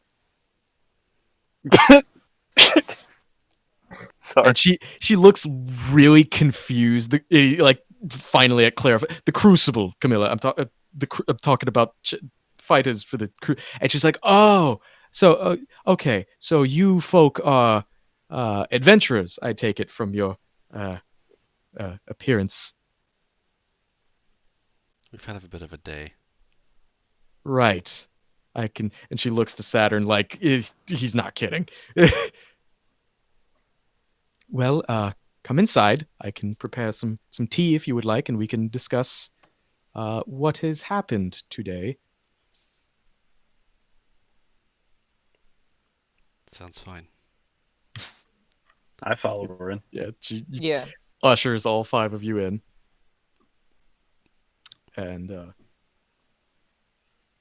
she does it's a really nice, like, again, nothing too gaudy or crazy fancy or anything, but it is like a really really nice, really clean, well kept home. And she sits you down in this kind of foyer area. What time And of she day actually is it, by the way? At this Oh, that's a point, good question. so we've traveled all the way across the city and back like 3 times. Yeah. So it's probably like, yeah, it was like mid-morning when you guys rolled up initially and fought the fire mage. So right now it's probably around like like definitely later in the evening, sunsetting.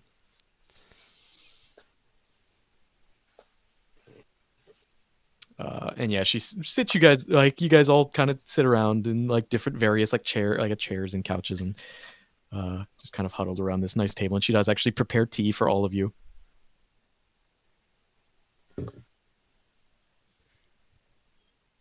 And she's very like her like general body language and like the way she holds herself and carries herself is very regal, very like well taught, very like almost princess like kind of. And she sits next to her brother and just kind of like looks over all 5 of you and just kind of asks generally like, so welcome. Like, just looks like she's at kind of a loss for words. Like, she definitely wasn't expecting to spend her evening like this.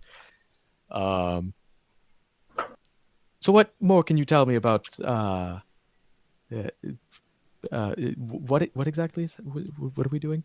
And Saturn just kind of clarifies. Well, I believe that you see there was a scuffle in the streets of the Arcane District earlier, and these 5 fine folk held their own very well against a band of rugged thieves and claimed back a piece of stolen property for a shopkeeper. And she's like, "Oh, I see. Okay, that's interesting. What can you 5 tell me more about yourselves? Maybe she realizes maybe let's go around the room and introduce ourselves. That might be a good place to start."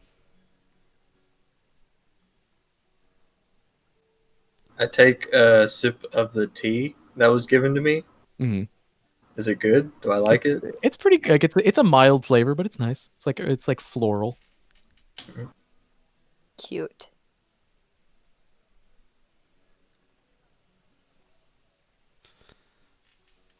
Well, my name is Philip. I'm actually from Crest Bouquet.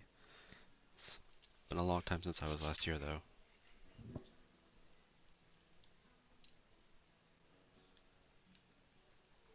And she just gestures to you with her teacup. It's very nice to meet you, Philip. Okay.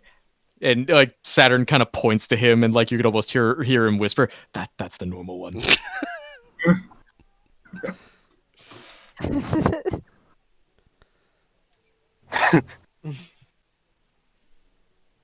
I just look expectantly at everyone else, see if they're going to actually introduce themselves or not. Hi, I'm Kaylin. I used to live here as well. I used to perform here all the time, and then some things happened, and now I'm back. Well, everyone has a past, I suppose. It is nice to meet you, Kaylin. To meet you too. Peter steps forward and says, Peter Akamoto, former CEO of Akamoto Tech. It's a pleasure, ma'am. And he grabs her hand and gives it a kiss. Oh, and she's like surprised, but also like, okay, well. And she looks to Saturn again. It's like, have you ever heard of Akamoto? And they're like, he shrugs, like, I don't know what he's talking about. It is nice to meet you, Sir Akamoto. Thank you very much for the kind gesture, and I'm quite flattered.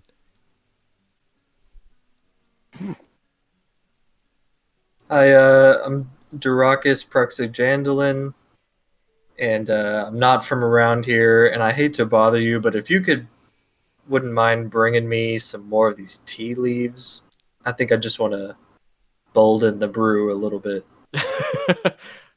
Oh, well, uh, sure, I suppose. And she just kind of goes back to her kitchen and comes back with like a handful more of the tea leaves. And she's like, I'm not sure it'll steep correctly just with the raw leaves like this, but I suppose if that's how you like it, well. Oh, that's fine. Thank you so much. And I just put it straight in my pocket. Oh, okay. Well, that's hmm. Well, No, Sir kind of. Practigendolin, we don't very often see many of your kind in the city. What brings you here, may I ask? Oh, just a crazy turn of events, and me and our team here of we're just making our way. I see. And for the final member of your group, and she looks like she's putting some pieces together in her head. I am Bloom. I was the seed of this city long ago, carried far away, but I've returned. And she snaps her fingers as you speak. I think this is the first time you've spoken since you've entered the house, probably, right? Yep, Yeah. So she like as soon as you speak, she snaps her fingers like she like a aha moment. It's like I thought so. You're Warforged, aren't you? that I am. And she kind of points to both you and Darakus. May you have had a run in with the Sanguine Sun yet? I would say unfortunately so. I have not. They were hiding. Y'all were both hiding though, weren't y'all?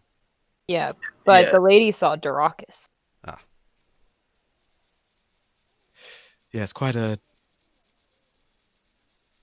I know that they gave our other members here quite a hefty fine that we're looking to pay off so we can move on about our business. I or see. just Which I half. think brings us here. Saturn had promised an opportunity to pay off that debt. And Saturn actually chimes in like with a realization as you said that and remarks, "Oh, wait, the Sanguine Sun gave you that fine. Well, if you had mentioned that, I would have been a lot more inclined to help you." And like Camilla kind of nods, like, "Yeah, that it's not very surprising now that I think about it. They're quite a nasty bunch. Uh, you you would actually be doing us a favor if we would just if we were able to." Kill them. Wh- Well, you want us to kill them? No, no, no. Mm, Sorry. not quite. Well, I thought I was picking it up. I wasn't. Go ahead. I like your enthusiasm though. And she starts to explain. No, no, no. Well, you see, this actually kind of works out in both our benefits if you are indebted, if you are fined by the Sanguine Sun, and I am in need of champions to fight in my name in the upcoming Founders Crown Crucible. And she kind of gives like a flourish of her hand as she says the name, all like grandiosely, like ooh. Uh-huh.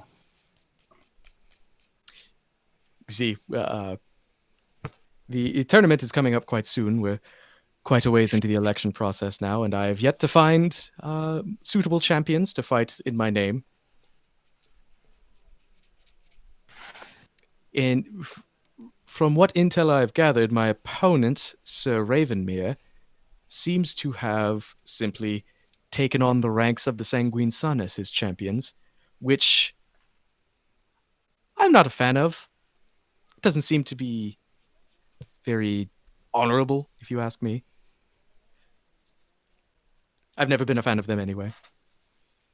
But I do believe that if we were to work together, especially since the two of you, and she points to Darakas and Bloom, are not exactly the type of people that the Sanguine Sun enjoys being in our city. Which, again, I fully disagree with.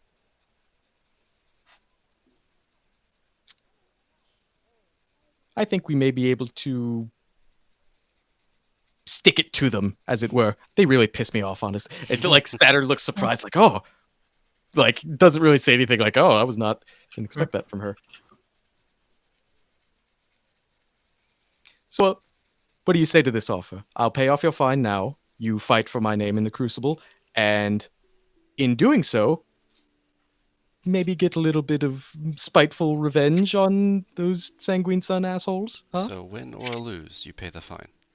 Yes, if you agree to fight in my name, does not matter if you win or lose. Deal. Your fine will be paid. All right? Is If you this like a fight to the death thing? No, of course not, dear. It's simply a sporting sport, a challenge between the God, I'm blanking on so many words. Ugh. Candidates. There you go. Thank you. Simply a challenge between the candidates.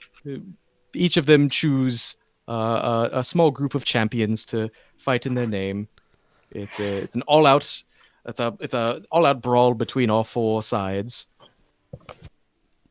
Not at all a fight to the death. There are clerics and other healers standing by on the scene to make sure no one is injured to the point of death.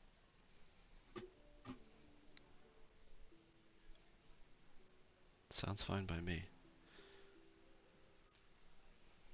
Before we begin this, I have a quick question.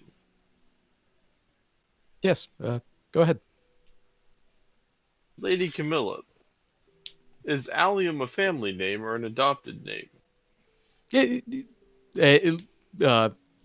The siblings look back to each other again, and they say like simultaneously, adopted. Can I make an insight check? Yeah. Don't fail me now, dice. So they were I've both rolled adopted? shit all night. Hmm.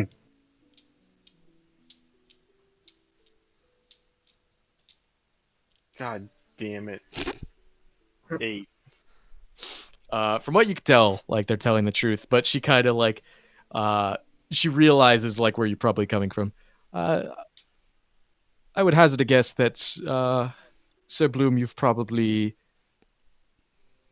walked the earths of Belrina for quite some time, so it comes as no surprise that the name Allium has some meaning to you.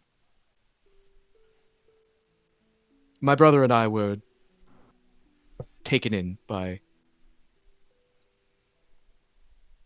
who I'm sure you know is one of the great founders of our fair city. Hmm. I'm sorry, I Very cannot well. divulge much more than that at this time. That's more information than you know. Thank you. Lady Camilla. And she's like almost like looks exasperated, like, okay, here we go again. Yes, Sir Akamoto. What can you tell us of a group of semi-local lichen folk who've taken refuge in an abandoned ziggurat quite far outside the city? You speak of the Guru Bluffs. Have you traveled there? Perhaps.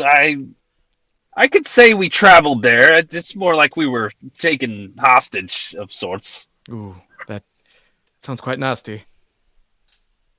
Uh, well, as it stands, the lycanthrope civilization that populates that area, they're quite territorial. But understandably so, if you ask me. It's their home, the poor things, their home was destroyed by the Raven Corporation. Their mining endeavors had completely picked clean once they had discovered the deposits of mithril beneath their homes. They left them with nothing. Yes, we agreed to help them with a sort of mission of sorts. I see. What is the mission you agreed to? I'm not so sure we should discuss that at this time, but Just kind of puts up her hands. Fair enough. I understand. in any case, we do support the Lycan folk, and we appreciate the campaign that you are starting here in the city. And she actually smiles at that. That is very good to hear, my friend. I'm glad you support my stances, as I I some may consider me very headstrong in my views on the lycanthrope, but I do believe in everything that I say. I do believe that peace can be brokered with them. You have met with them yourselves, and you see that they are not. Uh, Admittedly, they can be dangerous, but they only do so out of fear, out of protection of their home.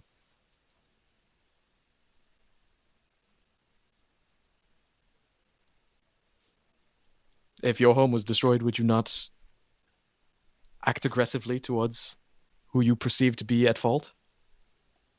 No doubt. But anyway, that is enough of politics. Very well. I have enough of that throughout most of my days. But yeah, more about the crucible. It will be happening in about a week's time. Well, not about exactly a week's time. Um, some things of note you should be aware of to prepare yourself. Uh, the name of the tournament, the Founders Crown Crucible, is quite literal. Uh, if you, as my champions, were to emerge victorious in the tournament, it will then fall upon you to choose the material and make of the crown of the next chancellor, whether it be me or any of my opponents. They will be made to wear the crown that you design.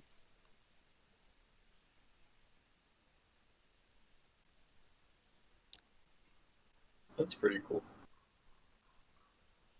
You say this out loud. Yeah. Is there something in particular you had in mind? Oh, it's not up to me. It's entire. What the fuck? Who drew that? Oh my Just a god. crown. It's a pretty crown. I'd wear that. Jesus. She goes on to explain. If you were to be the victors in the tournament, you will be presented with an option of 4 different materials for the crown to be made out of. And you see, each of the 4 materials has its own meaning behind it, both positively and negatively. You're That roboting. Not for me. is that better? Yep. Okay. Mhm. Ashton, Jesus Christ. What? Is that not you drawing the sperm? What? No, I'm not drawing anything. I'm writing notes. I can't interact at all with this, so I'm innocent. Anyway, each of the 4 materials that will be available to you to choose will have different meanings to them, both positively and negatively. That the people of the city will. It is said that the material that is chosen will predict the future reign of the next Supreme Chancellor and how their reign will play out over the course of the future. How long is the average reign? It's a good question. Thick girl, Jesus Christ. We, pretty.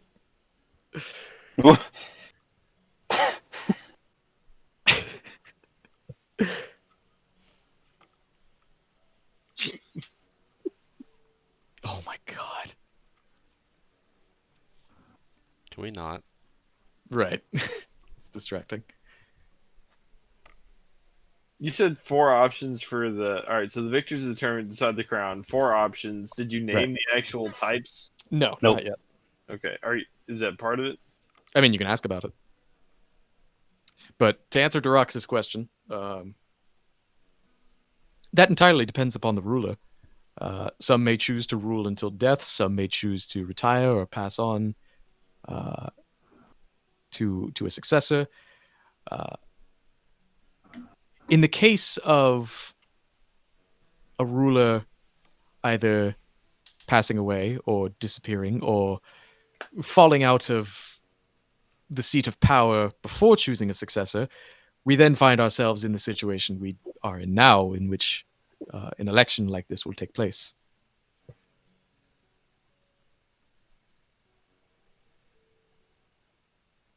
So what are these 4 different materials? Well,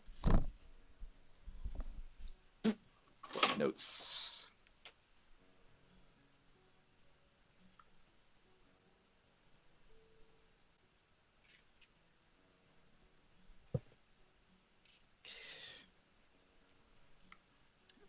Well, the first is simply gold.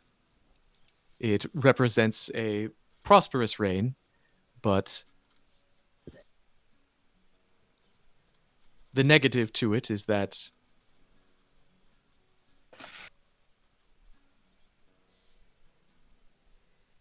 trying to figure out how to phrase this.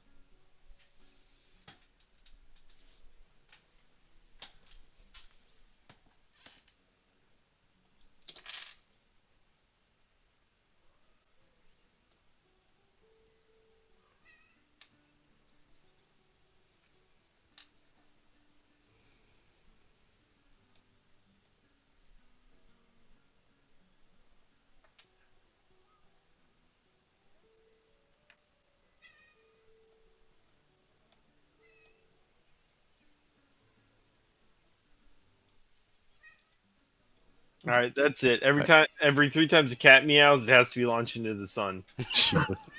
Sorry. Okay. Sorry. I don't make the rule. It's just it's what it is.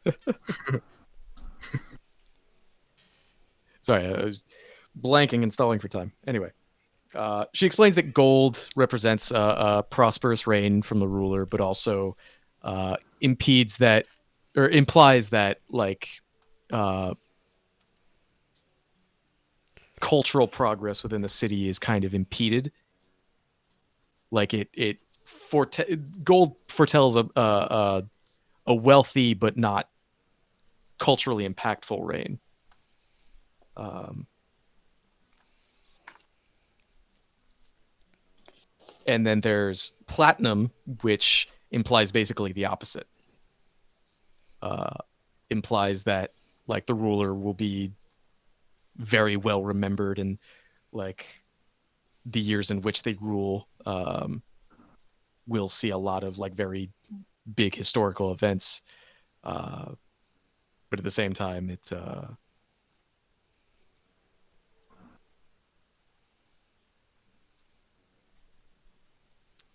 foretells that it won't be as like Not as prosperous. yeah. But not In simple necessarily terms. negative. What do you mean? Like everyone's poor. I mean, it could be to that degree. That's just Okay. like it's just a loose kind Yeah, of yeah, yeah. prediction based Okay. off of it.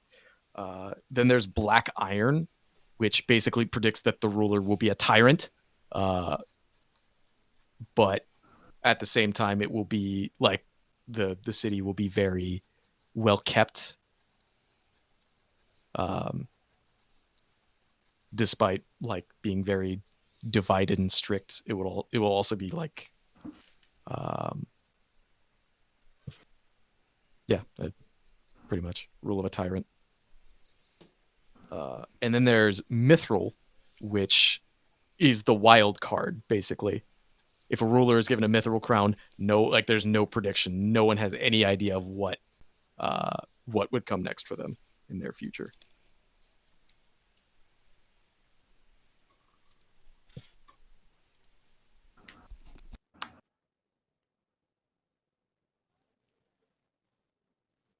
So gold, prosperous, Mithril, wild card. What were the other two? Black Iron, Black Iron Tyrant, and Platinum, culturally impactful, basically. Okay. Thanks. Yep.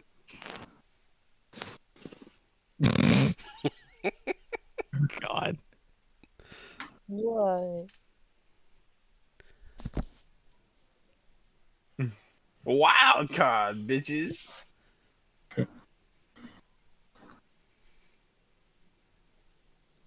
Lady Camilla, Yes. do you have any sort of preference of what we should make your crown out of? She holds up her hand. That is against the rules, basically, for me to impede my preference upon my champions. It is meant to be entirely up to them to decide. It is not my place to dictate which design you would choose, as it may not even be me in the end who wears it.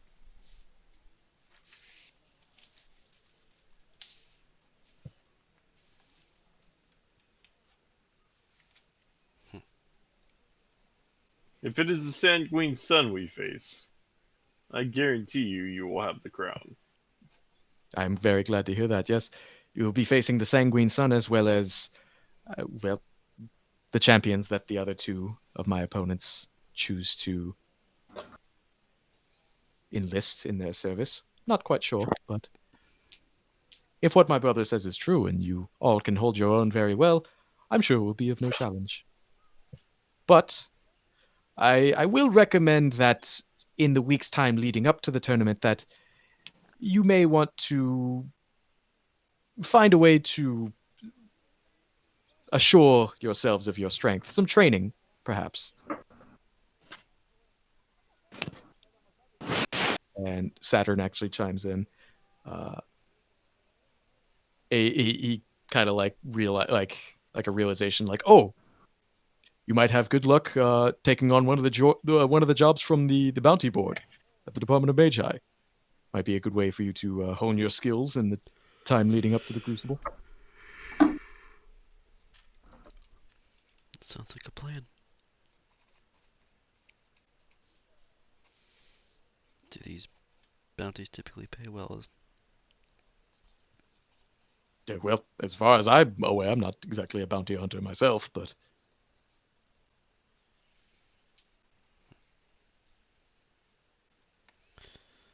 What can you tell us of the Sanguine Sun? wait, The you cut out. Ravenmere. What?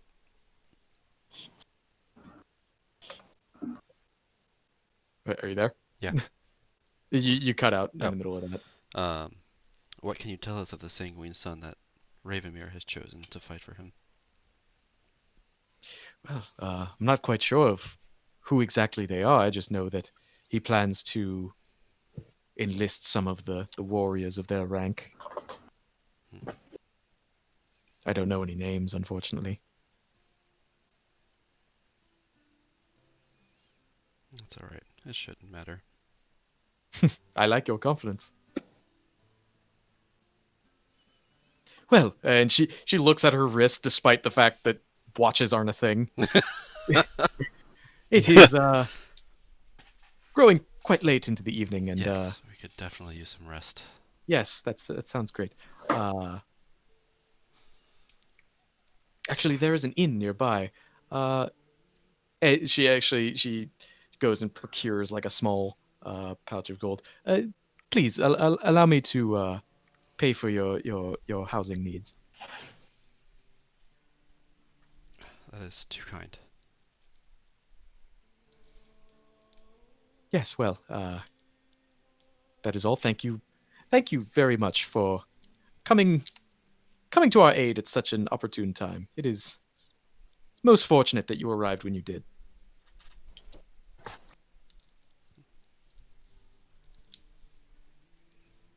Glad we could help. And she just kind of like looks expectantly, and Saturn just like kind of rolls his eyes. That is, she means for you to leave. And she just kind of like swats him, like, Saturn, what? You don't have to be so rude. That's all right. We'll see ourselves out. Right. And just before you leave, though, she seems as if she remembers something. And also, before you leave,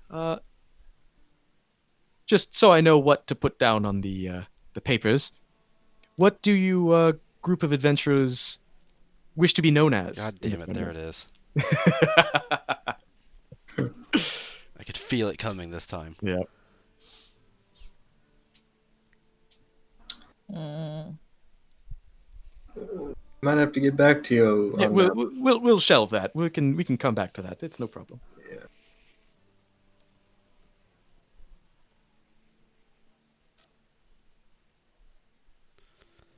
Well, you enjoy the rest of your evening. Yeah. And Saturn's just like, well, if nothing else, and he kind of escorts you out and closes the door behind you as if to just be done with your presence for the day. And we head to the inn and pass the fuck out. As soon as we're out of there, Bloom goes, the more we meet him, the more I dislike him.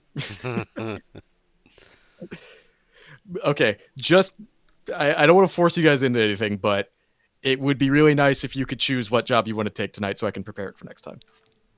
What? Job? Yeah, Bounty board. Yeah, I thought you guys were going to the bounty board. Oh, Yeah, for pass sure. the fuck out. I thought it was late. It is late in real life. It is Well, late. yes, both. We can peep the bounty board and then pass out. Yeah, Yeah. that's fine. Okay, Let's knock it out. so yeah, just brevity's sake, you head back to the Department of Magi. You check the bounty board, and it seems to be like the bounty board seems to be segmented by like there seems to be ranks of bounty hunters that you need to like ascend to that rank to be able to take certain jobs. So within your category, like your beginner level, the three most pressing, most well-paying jobs that you see listed are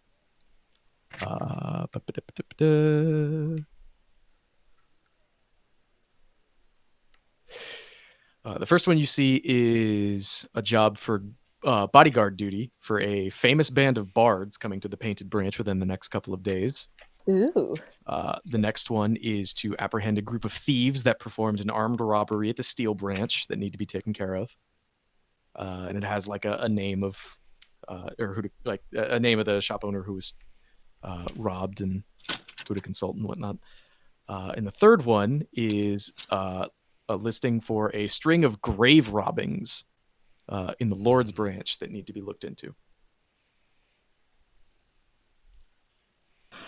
What do you guys think? Not the like bards. And the bards. Oh, Anything come but on. the bards. People. I was thinking we make pretty badass bodyguards. I'm sure we would, but I mean, look at Ophelia. I don't feel like following around a group of them being told what to do. But I would they- cast my vote for the bodyguards as well. Well, seems like I'm being outvoted. That's right. Do any of them pay a magic carpet? Jesus. We could potentially get them all to use Do their. they all pay the same? You know what? I'll roll for that. That might influence this decision a little bit more heavily, but. Ba-ba-da.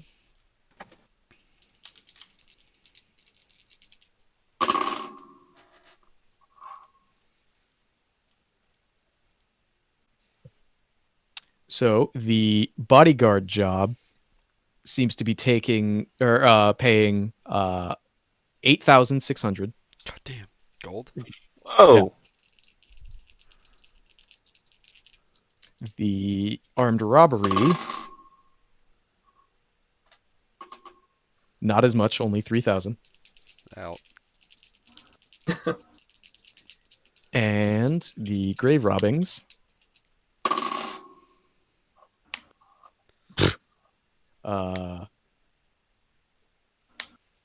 well, that heavily influenced this decision. The grave robbings are paying 2,100. On second thought, after looking at the prices, bodyguard sounds like a great job. Oh man,